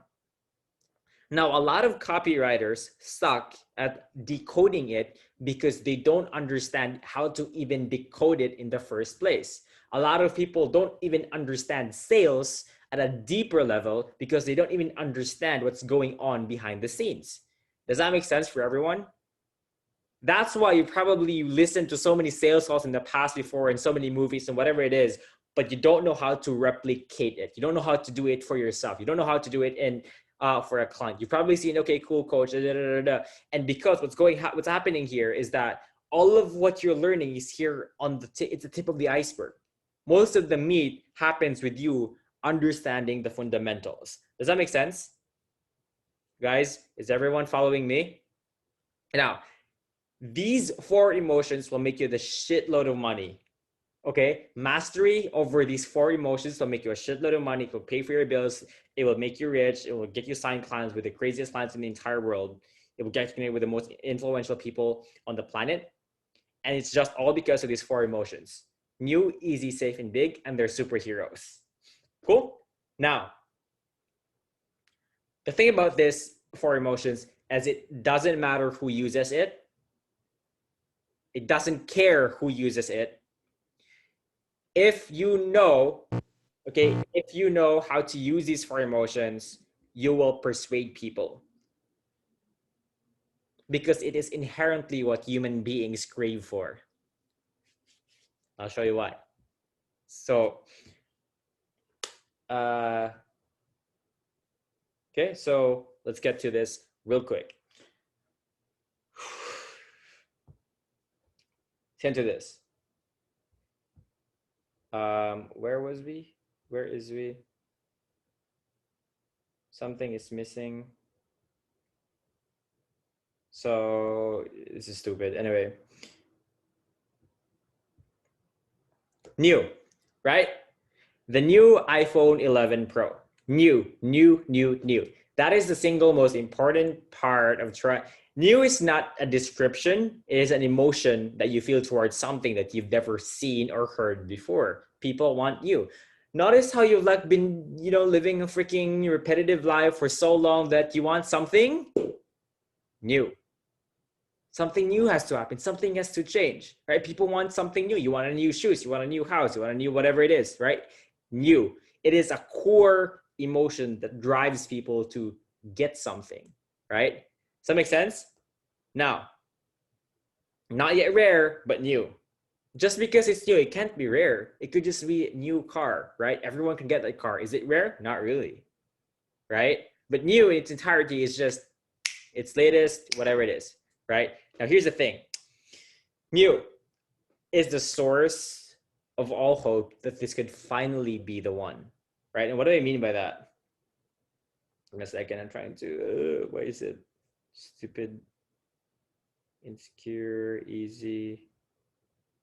I don't know, guys. NE should be somewhere here. I don't know what's going on here.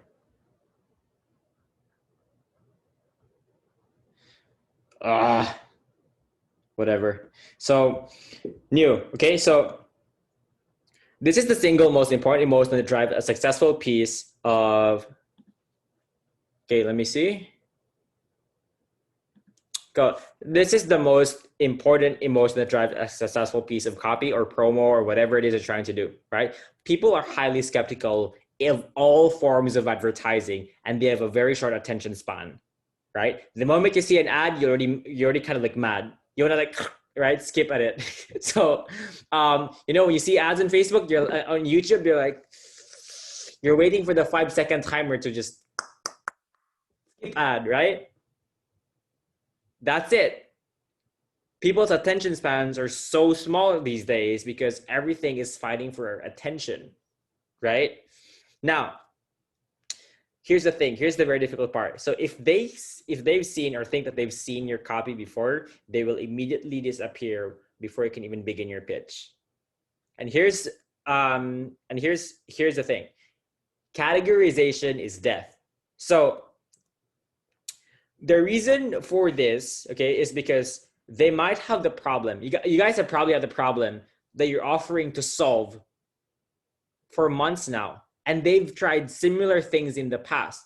But guess what? If they're still reading your copy, if they're still talking to you as a salesperson, that means that they still have the problem and means previous solutions have failed. What if you're a social media manager and they've tried a social media manager before, and then they gotta ask you, okay, cool. So what do you do differently? Now you're pinned to a wall. How do I do? So the key here is differentiation. Okay, the moment people think that you're something that is similar or equal to what they've done in the past that has failed them, you're dead. Does that make sense? Does that make sense for everyone? For example, if you probably tried some, supplement in the past before to burn weight, tried it, didn't work, and let's say it's because of like L-carnitine, right? But then it failed, didn't work. Someone talks to you, hey, I have a something I want to share with you. It has L-carnitine. How do you feel? Bullshit, doesn't work. I've tried that before, right? Even though it might be different, but because you think you know already, done, right? It's over. You're dead. That's why categorization is death. So, guys, if they think that what you have is something that they've seen yesterday, you've already lost them. It's gone. Here's an example. When you watch a movie for the first time, how do you feel? You feel thrilled, right? You're on your toes. You want to keep watching, right? You want to just keep what happens next, right? But then when you've watched the movie already, no, just can't. You just don't want to watch it again. I mean, there are people who watch movies again, granted, they want to watch movies again because they have nothing else to watch. But they don't want to watch the movie because they have other things to watch. Does that make sense? Because when everything becomes predictable, life becomes boring. When you know what's going to happen next, you're just like,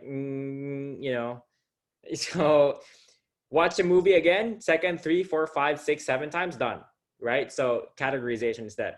So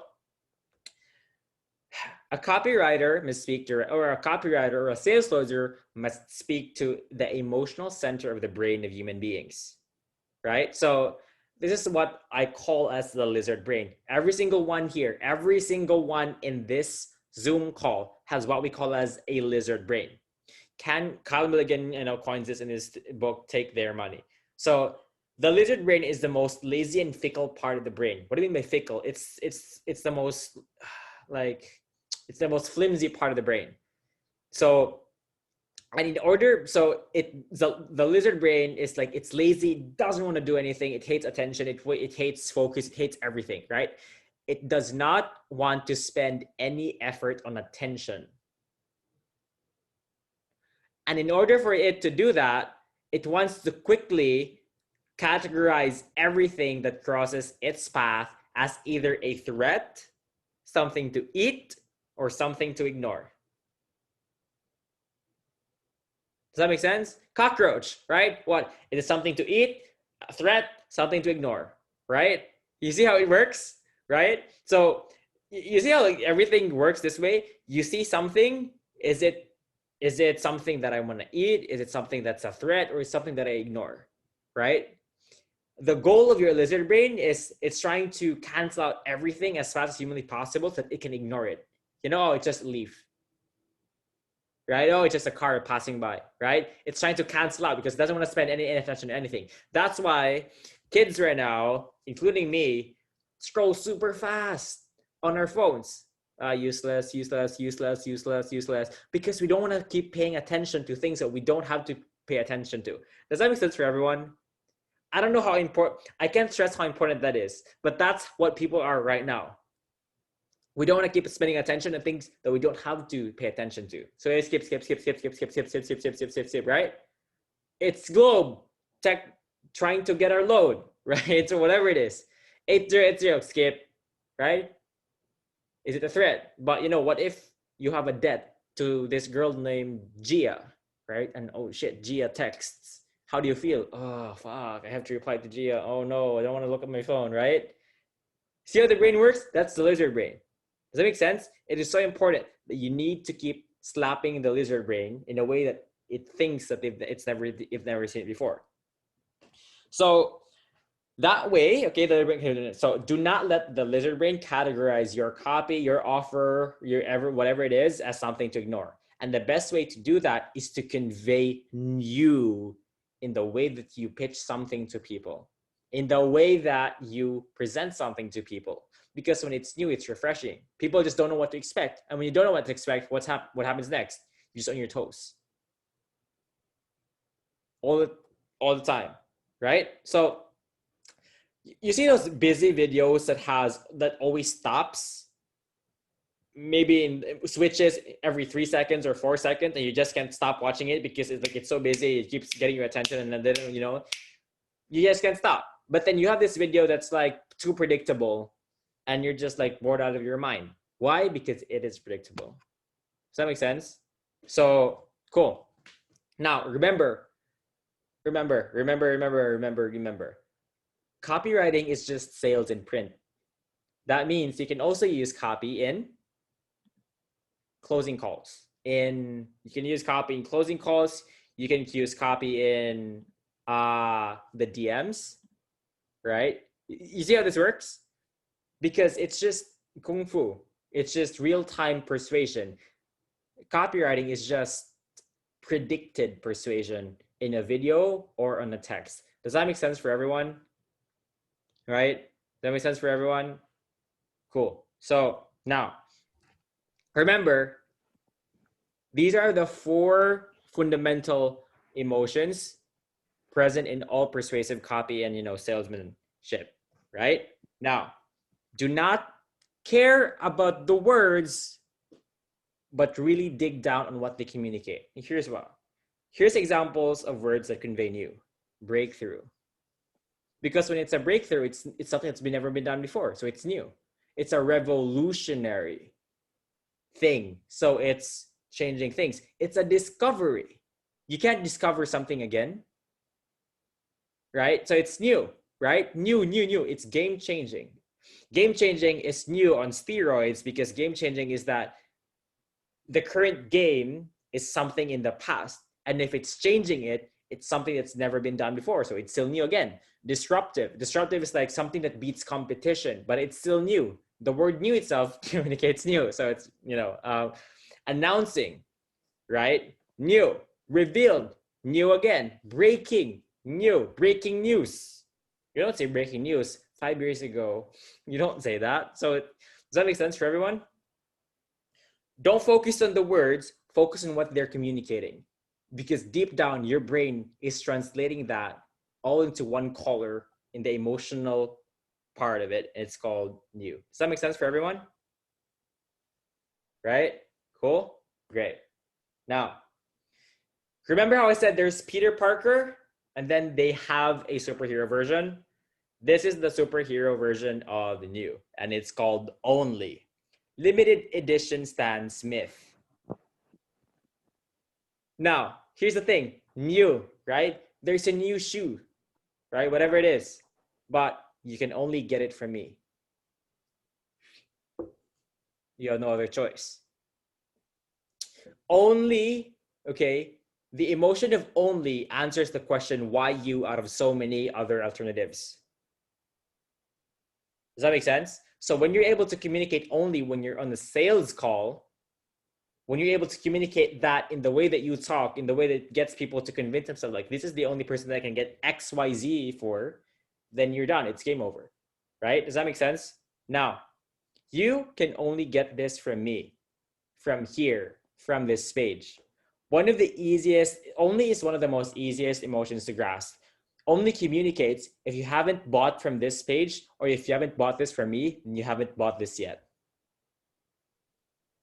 Does that make sense? See how like there's a translation behind the word just only? It's just one word, but there's an actual translation of it that it can be stretched out in a sentence. Does that make sense for everyone? See how crazy this is? People are not aware of this. But now, going back again, now that you're reading copy, now that you want to become a better copywriter, look at ads. What are they doing? What are they communicating? And then use these 4 as your lens by which you take a look at the copy, the promos, the ads, the landing pages, the videos that people are doing to promote their stuff. And that is what we call as, active reading. Does that make sense? Now you know new, now you know only. Does that make sense? So you'll see like, this person's trying to communicate new. And the best part is you can then reverse engineer, how is he communicating you? That's where the magic happens. Does that make sense for everyone? It's not about identifying the new or the only in the promos of other people. It's about knowing them and seeing them in action, but then trying to imitate how they communicate new, how they communicate only in sales and also in copy. Does that make sense for everyone? Cool. So here's the thing. New only ignites into the temptation of having something that other people cannot have, right? That's only. It ignites status, it ignites pride and prestige. Here are the few words that, can easily convey the emotion only. So it's exclusive, it's patented, proprietary, only here, only from this page only, for Philippine exclusive, stuff like that. Those are the things that, communicate the words only. That makes sense? Cool. Is everybody still following me, or is this too much of an overload? It's probably guys, by the way, this is 5% of my copywriting mentorship. So, of course, I'm not going to be here, but anyway, I'm not going to go through the entire thing, but at least you'll know the foundations by which copywriters use to get better at copy, right? Now, new, NESB, NESB, E is easy, right? So the thing about this is people are lazy. They're very lazy, right? And the thing about that is, would you rather take the stairs or take the elevator? Who the heck would take the stairs, right? Going 5 stairs, going 5 stories up, you take the elevator. You take the elevator 9 out of 10 times. And the only time that you'll only not take the elevator is when you're late and the elevator is full. But you'd still take the elevator if you could, right? So easy. So in a way, these are the first generation of memes, and it was nostalgic. But anyway, this is what you get, what you want people to feel. This is all I have to do. Sign me up. This is easy. This is all that he did. That's easy. I can do that too. For example, how do I make copywriting easy? Here's an example. Okay. What if I told you that you could make up to $2,000, $4,000, even $5,000 a month writing words from your laptop? You don't need degrees.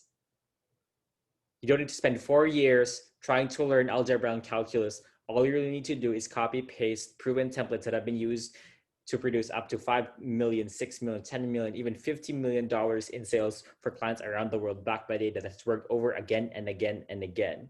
And it's so 1, 2, 3, and these are 3 steps, and it's so dumbed down, taken to 3 steps, done, that even a 7th grader who have never graduated on high school could even do it.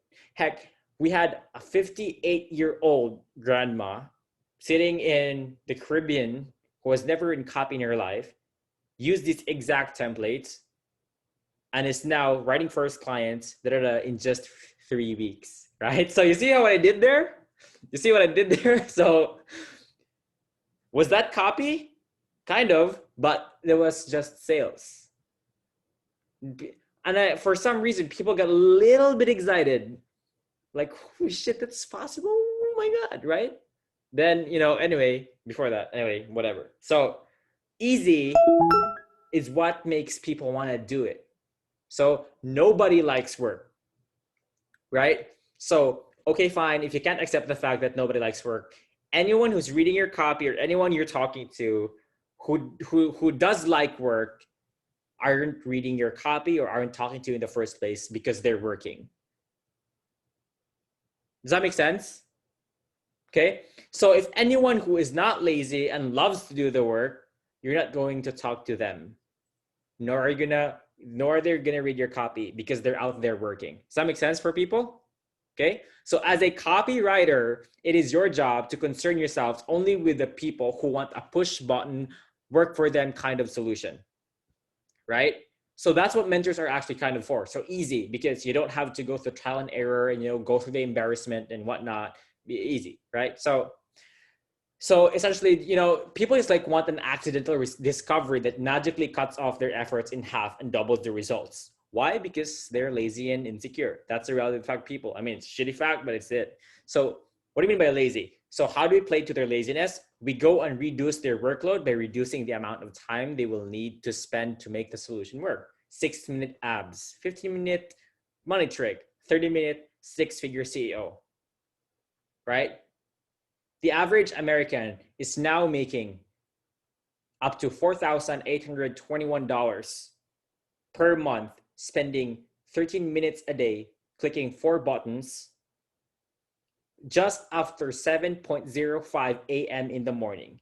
And it's all because of a loophole that is in the tax industry, whatever it is, that is allowing any American who has no knowledge in trading to get an accuracy of almost 96%, even if they've never traded before, right? So what ends up happening is like, you see what I did there? Push button, click, type. You know, what's that?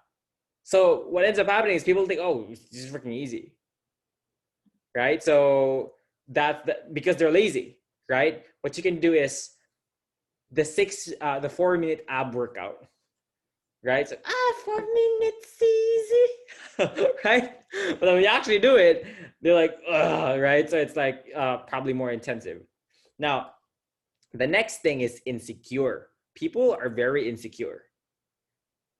So how do we play into their insecurity? It's making it seem that your solution makes it so hard for them to fail. I'm not saying easy to win, but so hard for them to fail. You know why? People are risk averse. They would rather avoid risk than to pursue gain. Okay? You can use logical proof, you can use social proof, you can use factual proof, or other types of proof that you have. The reason why you want to do this is because they probably tried something in the past before and they've failed it.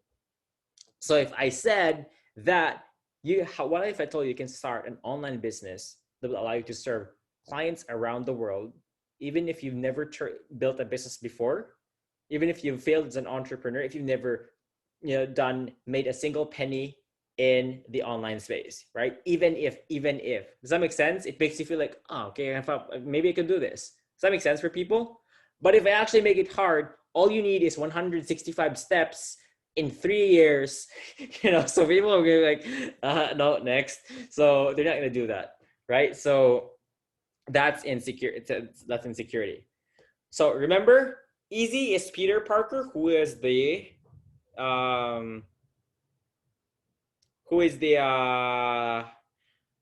what do you call this? Who is the Spider-Man, right? Anybody. Okay. Here's the reality of the fact. People have a lot of insecurities, but they don't believe they are the worst in the world. Sure, you probably maybe people here think that, you guys are stupid in your own view, like, oh, I'm not smart enough, I'm not whatever it is, but you don't believe that you're the worst in the world. I just really don't. Yeah. Do you guys agree or no? Please, if you don't agree and you really think you're the worst in the world, maybe you need a therapist. But like, if you are, let me know on the chat. I'd be very surprised if someone here felt that way. Now, here's the thing. People have a lot of insecurities, but they don't believe they're the worst in the world. And that's why when you dumb down your offer to the biggest denominator, like you make it even the worst in the world could actually do it, then they'll believe that they can do it too. So here's an example, guy. What if I actually tell you that a one-legged man was able to increase his shot in golf, or was able to beat defenders in football? In the eyes of someone who has 2 legs, they're like, oh my God, like if there's one person, one-legged dude can do it, imagine what would happen if I would do it. Does that make sense? Right? So that's where anybody comes in. That's the emotion that anybody is able to communicate. Does that make sense for anybody? So the emotion of anybody overcomes a reader's insecurity that they cannot do it. Right? So you don't have to be smart. You don't have to be a marketing genius. All you really need is a 3-step process that has been used by marketing legends around the world that have been dumbed down, whatever it is, right? So it's so easy. You don't have to trust yourself. You just have to trust this magic process, this magic pill, this magic whatever it is. Does that make sense for everyone? Right? Everyone following me? I hope it does, right? So this is your ticket to understanding how sales and marketing really, really works at its core. Now you can take a look at advertisements. Now you can take a look at copy. Now you can take a look at whatever got you into this place, and you can take a look and like, oh, okay, so that's what they were trying to do. That's what trying to communicate. The magic here, guys, is trying to understand how the creator or the copywriter or the marketer or the salesman or the closer was injecting new, only, easy, and anybody in their words and the way that we're communicating to people, so that then you can do that in your own way as well. Does that make sense? Right? Now you're not like a clueless zombie. So the underlying conversation that a person is actually having with himself or herself is that this will only work for social people because they're good at talking, but I don't know how to talk. And I know you had this guy, and I know you had this, moments in your life before when you saw an opportunity but you wouldn't take it, right? Because you're like, oh, I'm not smart enough, oh, I'm not tall enough, I'm not beautiful enough, I'm not so many excuses, right? So those are what's going on with everyone. Guess what? You're not the only one, right? Everyone has that, right? So they're scared of failure, scared of judgment, so many things. And so what you do to actually kind of overcome that is using don't statements. What do you mean don't? You don't need a degree. You don't need to be smart. You don't need fast internet. You don't need to be strong. You don't need any technical experience. All you have to do is, okay, so it's so easy. All you have to do is just read 3 pages and you're all good. Give me 3 days. And then, you see how see how the shit works. So here's the words that communicate anybody. Easy, anybody, simple, 1, 2, 3, push button, turnkey, automatic, done for you, foolproof, step by step, bulletproof. These are like fail safe. Oh, these are called like anybody could do it, right? Does that make sense for everyone? So any questions? Nobody? None? No bueno? Cool. Next. One of the most important things that you want you to do to communicate with people is safe, right? Because here's what's happening right now. When you don't feel safe, when you feel threatened, people go with a flight or a fight response. That's it. That's the self-preservation mechanism of all living things. It's either a fight or you flight. It's either a flight or you fight. You flight what? So you either flee, you either run away, or you either fight back. Does that make sense? That's why when you're in a corner, when you have nothing else, you don't know where to run, one way or another, you kind of like want to fight back. If there's people pointing in the gun, that's an entirely different conversation. But you see it in animals. You see how snakes, when they feel threatened, they run away. But when they can't run away, what do? They try to fight back. They try to scare their enemy away. Does that make sense, guys? That is the same thing in people. That's why when you have a mistake to somebody else and you feel guilty, what do? You want to run away, right? So I don't want to know if the person makes me feel guilty or whatever it is, right? See, we're all just intelligent snakes in one way or another, right? So here's the thing. People are risk averse, and I'm going to prove it. That means that people will avoid risk than to pursue gain. Again, people will avoid risk than to pursue gain. You can see it everywhere. So here's a proof. Here's proof. If I promise you an 80% chance to make $10,000, which is 500,000 pesos, or a full guarantee to take home at least 8 grand or 400,000 pesos, full guarantee. My question is, which ones would you choose? Put it in the comments below.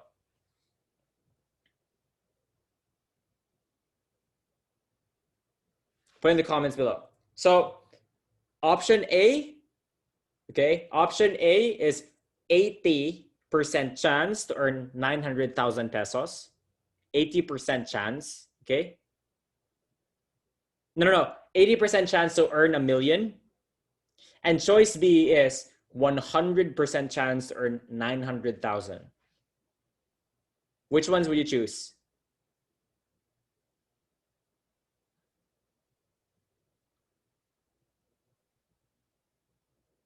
You see? Oh, cool. Jacqueline is like, cool. She's willing to lose. It's all in or nothing, right? So if it doesn't, then you get nothing. 100, like almost like 100% of you are like 100%, like 100,000 pesos, 80%. But if you really think about it, 80% is a pretty big chance. Would you agree? Like it's a pretty big chance for you to win. It's pretty hard for you to lose 80%. But heck, less risk, guys, less risk. 100% guarantee, 900K, this is mine, right? So that's proof right there that people are risk averse. So when you're able to frame your offer as something that has less risk, the more valuable it is in the eyes of your reader. Let me say that again. The more risk-free it is in the eyes of your prospect, okay, the more risk, the less risk there is in the eyes of your prospect, whether it's someone who's reading copy, someone's watching a video, or someone who you're talking to as a sales closer, the more valuable it is. Inversely speaking, no matter what the fuck you say, okay, sorry for the language, but I'm gonna be sorry. No matter what you say, if it's risky, people don't want to listen to you. It's like, hey, I'm Bartdul, and I have $1 million in my bank account, and I want to withdraw it. Could you give me your passport details so that I can send it to you? No, you don't. I don't care, bruh. I don't know you. I don't know what you'll do with my passport. I mean, probably nothing can do it. What if you steal my identity? I don't care about that $1 billion you have in your bank account. It's not risk-free, right? People are risk averse. They would rather avoid risk than pursue gain. That's for most people.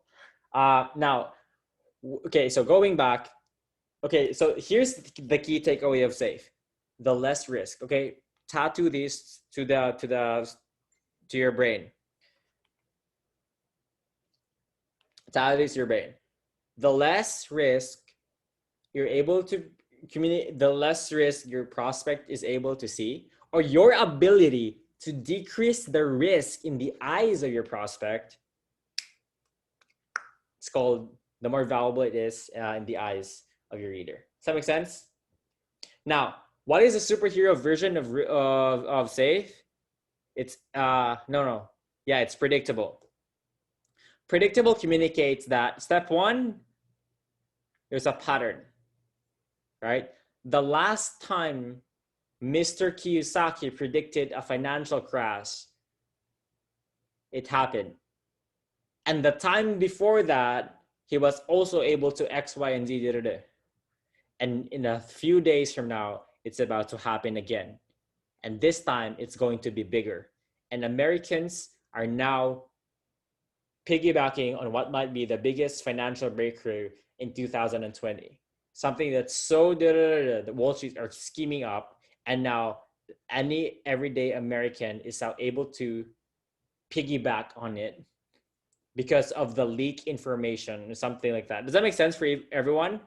So see what happened there? So the last time this happened, A happened in history, B was the result. So there's a powerful way to jack up the level of safe our reader feels. Again, one of the best ways for you to jack up the level of safety that a reader feels is to communicate predictability. Here's an example of, let me see. So I want to see if I can put it on my Facebook.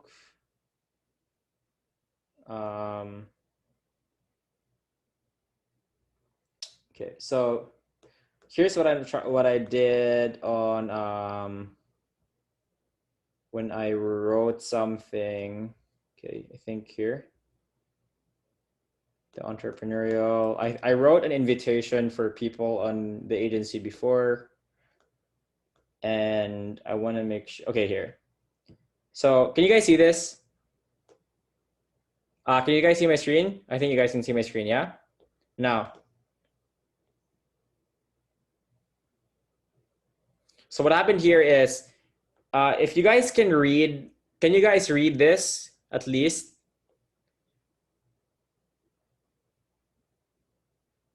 So what I'm here, so I wrote this, okay? So here's what happened. So in other words, we'll help them, so go here. Because Ray and I'm an introvert, can apply it? And the answer is yes. Because Ray and I will train you from the ground, just like we did with Miss J, who made 30,000 pesos per month last month and is now making up to 53,000 pesos per month after working with Ray and I for 4 months now. Or Miss CJ, who is now making up to 30,000 pesos per month from her laptop in just 1 month. Or Mr. Pete, who quit his job and is now making up to 65,000 per month in just 2 months working with Ray and I, who had no idea this opportunity even existed 2 months ago. Or Mr. Phil, who is now making up to 40,000 pesos per month in just the first month after being trained by Ray and I after deciding to quit his 12-year career in sales, helping others make money. So it seems pretty clear that any Filipino who is driven enough and works with Ray and I are almost guaranteed to make money, even during the lockdowns. We're not looking for people who want the magic pill to make money during the lockdowns, even though this kind of is. Magic pill, you know, easy, right? So we're looking for team members who want to work with us long-term and build a business, a global teams and unit, immune to any global recession, safe, right? Immune to any global recession or pandemic, all because the skills you'll learn from us. And here's the best part, easy, no degrees, no corporate work environment, no wearing of work attires. So if you're still reading this and sounding interested, you see how that shit works? You know, you see how that works? You see how like this is applied when you're reading copy? Now you're like, oh, okay, this is like what the copywriter is doing. Now you can reverse engineer that. Now you can reverse engineer that and look at copy in the correct lens when you're trying to break it down. You can also do that in sales. You can do that in how people are actually communicating things. Does that make sense for everyone? Is this valuable for everyone, or is it just way too advanced for everyone? I just want to know because I don't want to overload people. Coach. Is it cool? All good? Okay. All good. All good. Okay, cool. So yeah, that's pretty much. So essentially, guys, you want to communicate in predictable that its benefits are inevitable. So if you take this, it's so hard to not lose weight. You see how that's so much better to learn than it's easy to lose weight? Because it's easy to lose weight, the skeptical button turns on, right? But when I talk to it like, oh, it's so hard for you to not lose weight, then ooh, right? Like, oh, that's pretty cool. I like that, right? So that's predictable. Now, this one is big. Essentially, big is just pretty much straightforward. Guys, if I help you how to make an extra 1,000 pesos per month, people won't really care. I'm just going to be honest. People won't care. I'm going to make you an extra 500 pesos per month. People just won't care. So big refers to the size of the opportunity at hand. Okay. Not the offer, not the coaching program, not whatever it is, but the size of the opportunity at hand. So in a way, yes, nobody gives a fuck if you're promising them to get lean in a year, right? So I'm going to show you how to lose 2 kilograms in 2 years. No one cares. So but then here's a big question. But wouldn't that make them skeptical, Clint? If we make really big promises, that's the point. You want to make them skeptical so that they stay on the page because they want to prove you wrong. But they're still on the page. But as they keep reading on the page, they actually start believing after the testimonials, after the pictures, after the people who have done it. They're like, okay, this is interesting. Okay, cool. Really, whoa, right? So does that make sense, guys? Because if you have small promises, they're like, how to make an extra $5 per month in the next 2 years. Like, okay, nobody cares, right? So you don't want to do that. So essentially, you want to make big promises and make sure that you deliver on them, right? So here are the words that communicate big. Big, fast, monster, huge, once in a lifetime, quickly, overnight, weekly. That's pretty much big. Big, Peter Parker, Spider-Man is fast. So essentially what fast does is it just multiplies the offer, right? I'll make you a millionaire in 50 years. No one cares. I'll make you a millionaire in 1 month. Oh, people start to care, right? Oh, like damn, right? Yeah, that sounds good, right? So fast multiplies the big in your offer. It is important that the reader feels like they are standing at the foot of a mountain of opportunity. The single thing that can improve your life 10,000%. You don't really know. The single thing that can improve your life 10,000% overnight, right? It's something that only millionaires know, right? Curious, right? So what, right? So yeah, long story short, fast just multiplies the big in your offer. So starting today, you're about to discover what might be the biggest breakthrough. Breakthrough, new. You see how this thing works? It's again, and again. They're like, oh, what is that, right? So in the next few moments from now, I'm about to show you the biggest breakthrough in medical history that's allowed obese, morbidly obese Americans and Chinese around the world to lose incredibly fast weight and as much as 2.9 kilograms every 3 days and 7 kilograms 14 days later, and going from a waist and it's all because of the magic pill, whatever it is, right? So you see how this works, guys. It is because I'm able to communicate that because I understand the language of emotions. And once you're able to understand that, then that is what you can work on as you guys keep working hard in your skill set. Does that make sense? Is people understanding this? Sales, marketing, this is it, right? This is the shit that gets people very excited. So here are the things that get people excited. Starting today, as soon as tomorrow, big, fast, monster, huge, once in a lifetime, quickly, overnight, and weekly. These are the things that gets people excited. And that is the end of my decoder, right? So that's pretty much it. Guys, that's pretty much it for the decoder. Now I hope you guys paid attention because these are things that you can use really in anything on your sales, right? So on my next class, what I'm gonna do is an application of sales with a Nesby, as you guys see that in action, right? So what I do with my clients as well, for example, hey bro, what we actually do is we have a new system in place, a proprietary only. We just discovered a proprietary system that works for our VAs, allows them to work seamlessly with their clients without their clients having to do anything on a week-to-week basis, month by month, year by year.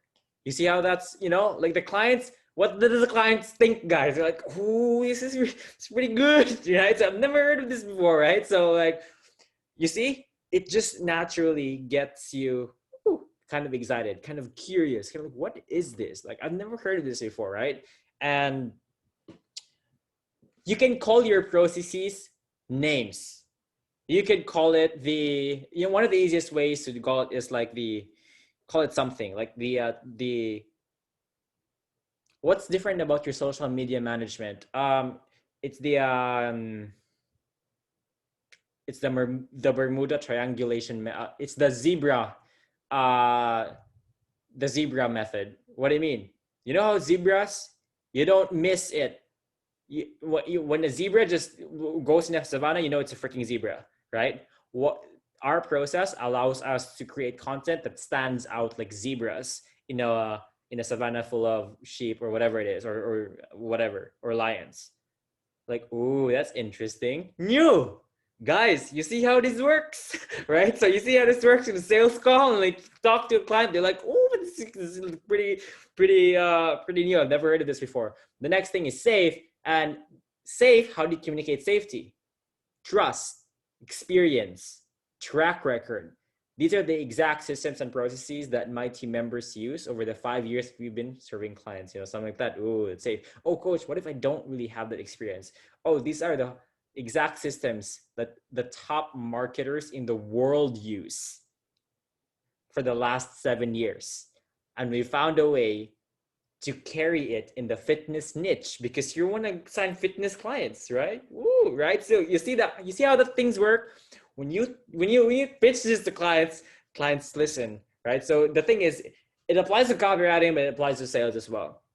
So it's just a matter of implementation. So yeah, that's pretty much the pretty much it. So the problem really is how to land a client coach. Yep, 100%. The problem is question coach. Is it okay to use words even if it's not 100% true in copywriting? Oh no, that's bad. So it's not 100. No, you don't want to do that. You can stretch it and then use logical kind of ways to like stretch it. So, but you don't want to like implicitly like lie. That I have a student that, so lying is really bad. So here's the good thing about copy when you know how to about copy, right? So I have a student, let's say you have a student who made $1,000 a month, right? $1,000 a month. Lying is like, I have a student who made $6,000 a month. That's just straight up lying, right? But what I can say is like, I had a student who made $1,000 a month. If he keeps this up, that's about $12,000 a year. Notice how I said if he keeps this up, and then I'm like, who knows? Because the last month he made $700 per month, and the month before he made $500 per month. This means that this student keeps making more and more money, and I expect him to do the same. So worst case scenario, it's safe to say that he's going to make $12,000 per month, but he's on track record to make $40,000 per month, just because he is now using a proprietary system that, right? See, did I lie? No, I didn't lie. I just hyped you guys up. Did I lie? No, I didn't lie. Don't lie, because you will be fucked when you when you lie. So you don't want to do that. You see how this stuff works, guys? It's pretty interesting. So I like the stuff. It's been so long to to kind of like master the skill. So yes, when I say it's really 5% of my copywriting program, yes, it's really 5% of my copywriting program. So essentially think about, guys, it's copyright. There's so many ways to go about copywriting. You can go about email marketing. You can go about landing page copy, funnel copy, social media captions copy. I have mentees who make not much, like around 35,000 pesos per month per everyday post. But I think that's big for Filipinos, right? So 35,000 per month is writing one post a day. It's good. So that happens because in marketing, it's really about the ROI. It's really about the ROI and like the brand image. There's a lot of people who would pay so much more for brand image. And if you just master the skill, they don't care, guys. They don't care if you're Filipino or Indian or Pakistan or like Nigerian. They only care about one thing: how you write copy, right? So those are things that you can start, doing, mastering, stuff like that. And yeah, so that's pretty much it. Before I hop off and send you guys, hopefully not mentally overloaded. I tried to keep it as simple as humanly possible, but this is a sign of growth, being overloaded, mentally overloaded, and be like, ooh, cool. Question, guys. We only hop on calls once a week. If you don't ask questions, you'll lose 7 days, because I don't normally respond on Instagram or Telegram or whatnot. No questions? No questions? Really? What the brilliant class. Woo! No questions? Okay. Coach, Yeah. ano po ba yung area of expertise niyo in terms of copywriting? What was that? Yung area of expertise or yung niche po niyo? Are you asking about mine? Yes, coach. My area of expertise is funnel copy, direct response. So I'm not a copywriter, just a copywriter. I'm a marketing expert specializing in copywriting. There's a very big difference between both, because copywriters just write copy, words. Marketers know how to move people from one place to another in the internet. So with that said, when I sign a client, I understand how to move people from Facebook to Instagram to inside membership platforms to inside Facebook groups and whatnot. It becomes a little bit complicated more than that. And essentially, it's also about planning about what they'll see on the video, what they'll see on the sales letter, what they'll see on the checkout, putting in the testimonials in that part and this part and this part. That's one thing. And what kind of emails to receive after that. So essentially it's funnels, full scale funnels, marketing funnels, sales pages, VSLs. I don't know if you guys know video sales letters, but yeah, those are the emails, video sales letters, are the things that I normally write.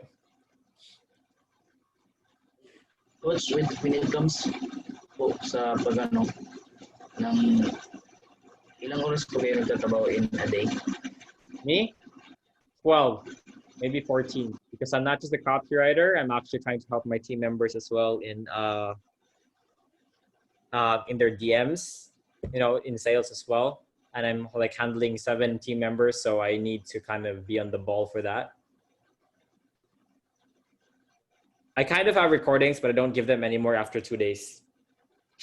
So I post them in the Quick Pro, and those who don't see it is, Coach, do you use the IDA copywriting technique? Yep, I used IDA, but it's a modified IDA. I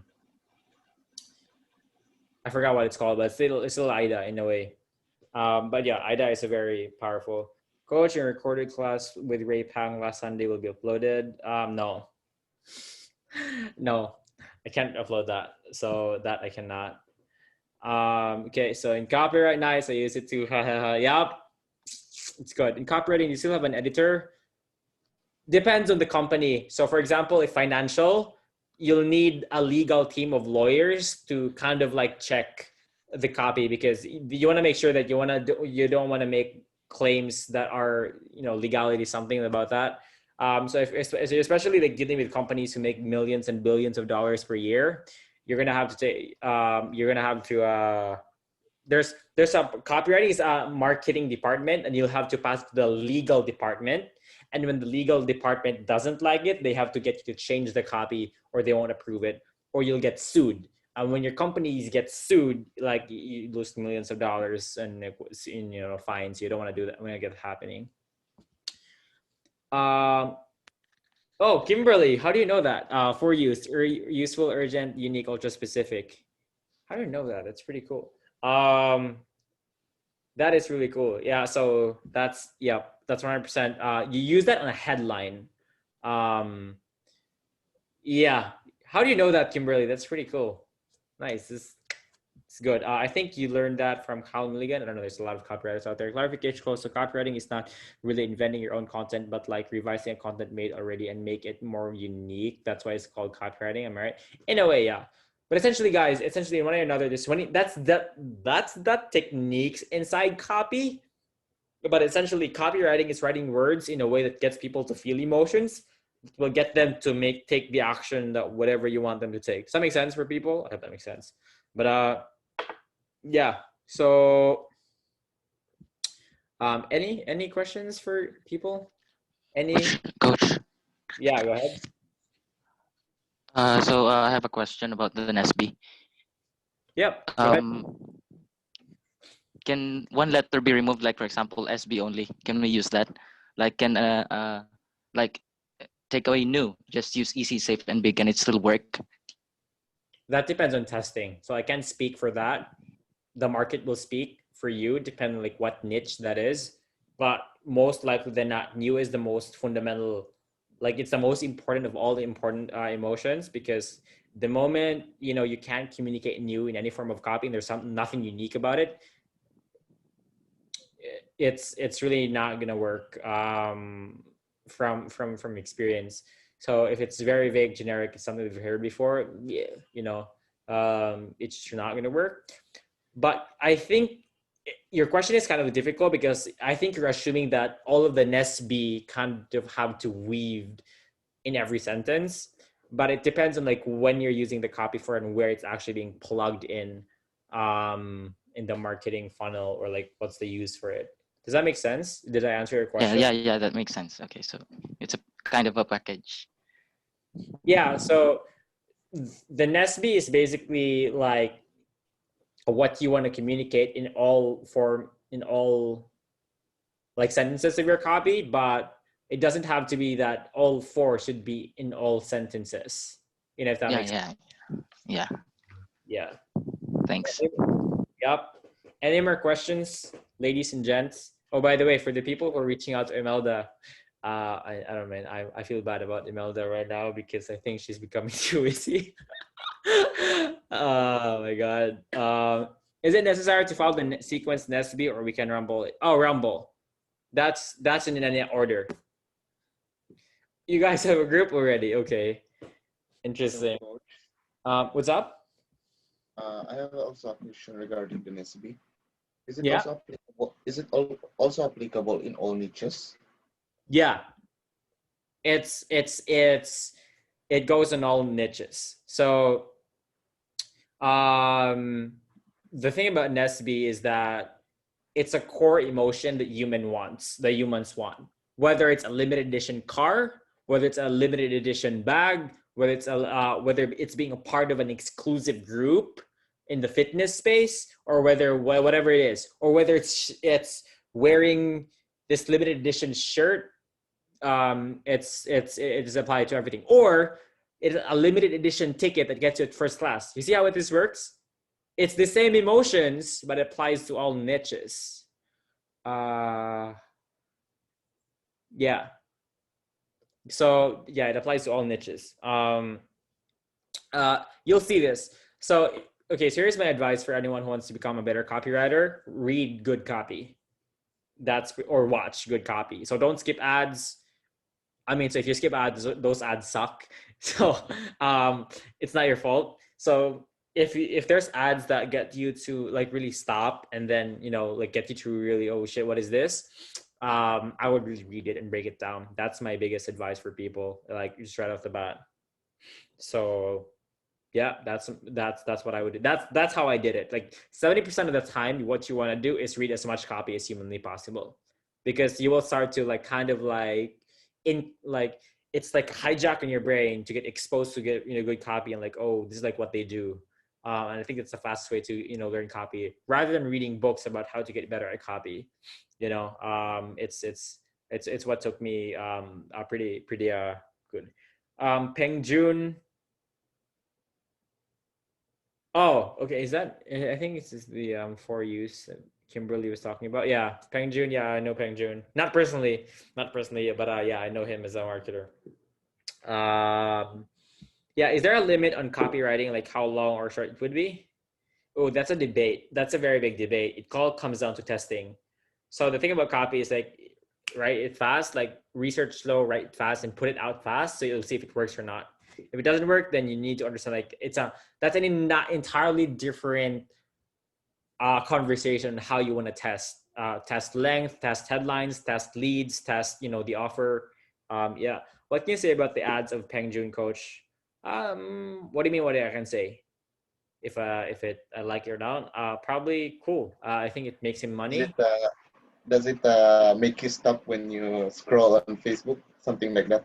No, it doesn't make me stop, because I'm a sophisticated marketer, because I'm a marketer myself. So most ads don't really hold my attention, unless if it's really crazy video creative ads. Those are what holds my attention. In terms of copy, it's very hard to get a copywriter to hold a copywriter's attention. So because they're copywriters, so we know what's going on. But it also kind of defeats the purpose, because copywriters always active read. So when I'm scrolling through Instagram or Facebook, I'm not scrolling through it aimlessly. I'm trying to take a look at ads. Does that make sense?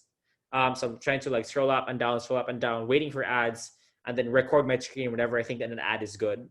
I even have a swipe file of, you guys don't know what a swipe file is, but like I have a bank of saved videos of Facebook ads. So that's how crazy I am. You know what? Let me actually show you this. Let me actually show this to you one last time.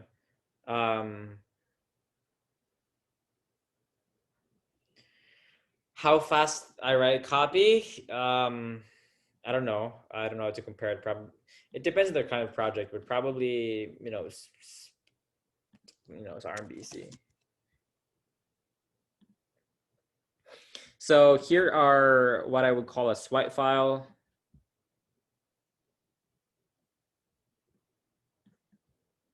So this is like a swipe file. So a swipe file is no. A swipe file is basically like good advertisements or pieces of copy that you think are great. And this is a swipe file that my mentor, who made $700 million in sales. So just to give you a perspective here, 700 USD to PHP. Yeah, so he made already 34 billion pesos in sales. In through the copy that he wrote. This is his swipe file. So it's a big ass swipe file of ideas. So for example, when I so the thing about swipe file is that you'll be able to yeah, well, he knows his shit really pretty well. The funny thing as well is like most of the things that I absorb from my mentor Stefan George, it's pretty much almost like 70% or 80% of the things that I learn from him, I pass down to my copywriting mentees, which gets them to level up really pretty fast because it's a replicable process that he's able to get. But for example, here, this is an example of a swipe file. If you can see, it's a promotion. Can you guys see this? Can you guys see this? Right, so it's a promotion that gives me ideas to work with. Because here's the fun fact: people think, oh, you have to be a copywriter, you have to be a creative, and people think that creativity is like ideas will just randomly pop out of your brain by thinking hard. Like, right? So thinking hard and like, right? Then like ideas will pop. That's not how it works. Ideas just really come to life just having one idea on the left, one idea on the right, and getting them together, and that's the birth of a new idea. So this is like a swipe file, and you can actually see it's a never-ending swipe file of so many things. You'll see it keeps going and going and going. It's even loading right now. See, it keeps going and going. I think it's one of the biggest things that I think you should start doing as a copywriter. Yeah, so it's pretty, wow, we went really pretty long. It's 2 hours and 30 minutes. Guys, you guys are champions. So 2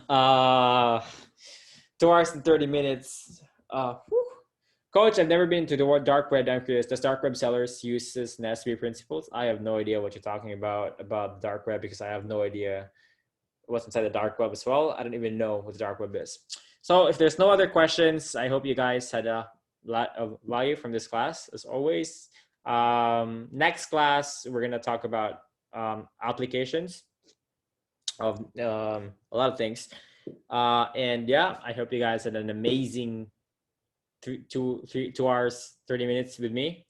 And yeah, if you have any questions, reserve them for next week because it's very rarely that I'll be able to reply to you guys during the week, unless you're one of my team members. So, guys, thank you for everything. Thank you for the 2 hours and 30 minutes you gave me. You guys are amazing. Just keep taking action. And if you want to share something in the next week, make sure to take action this week so you'll be able to share it with us next week because it's all about taking action. And yeah, I wish you guys an amazing rest of the week. Peace.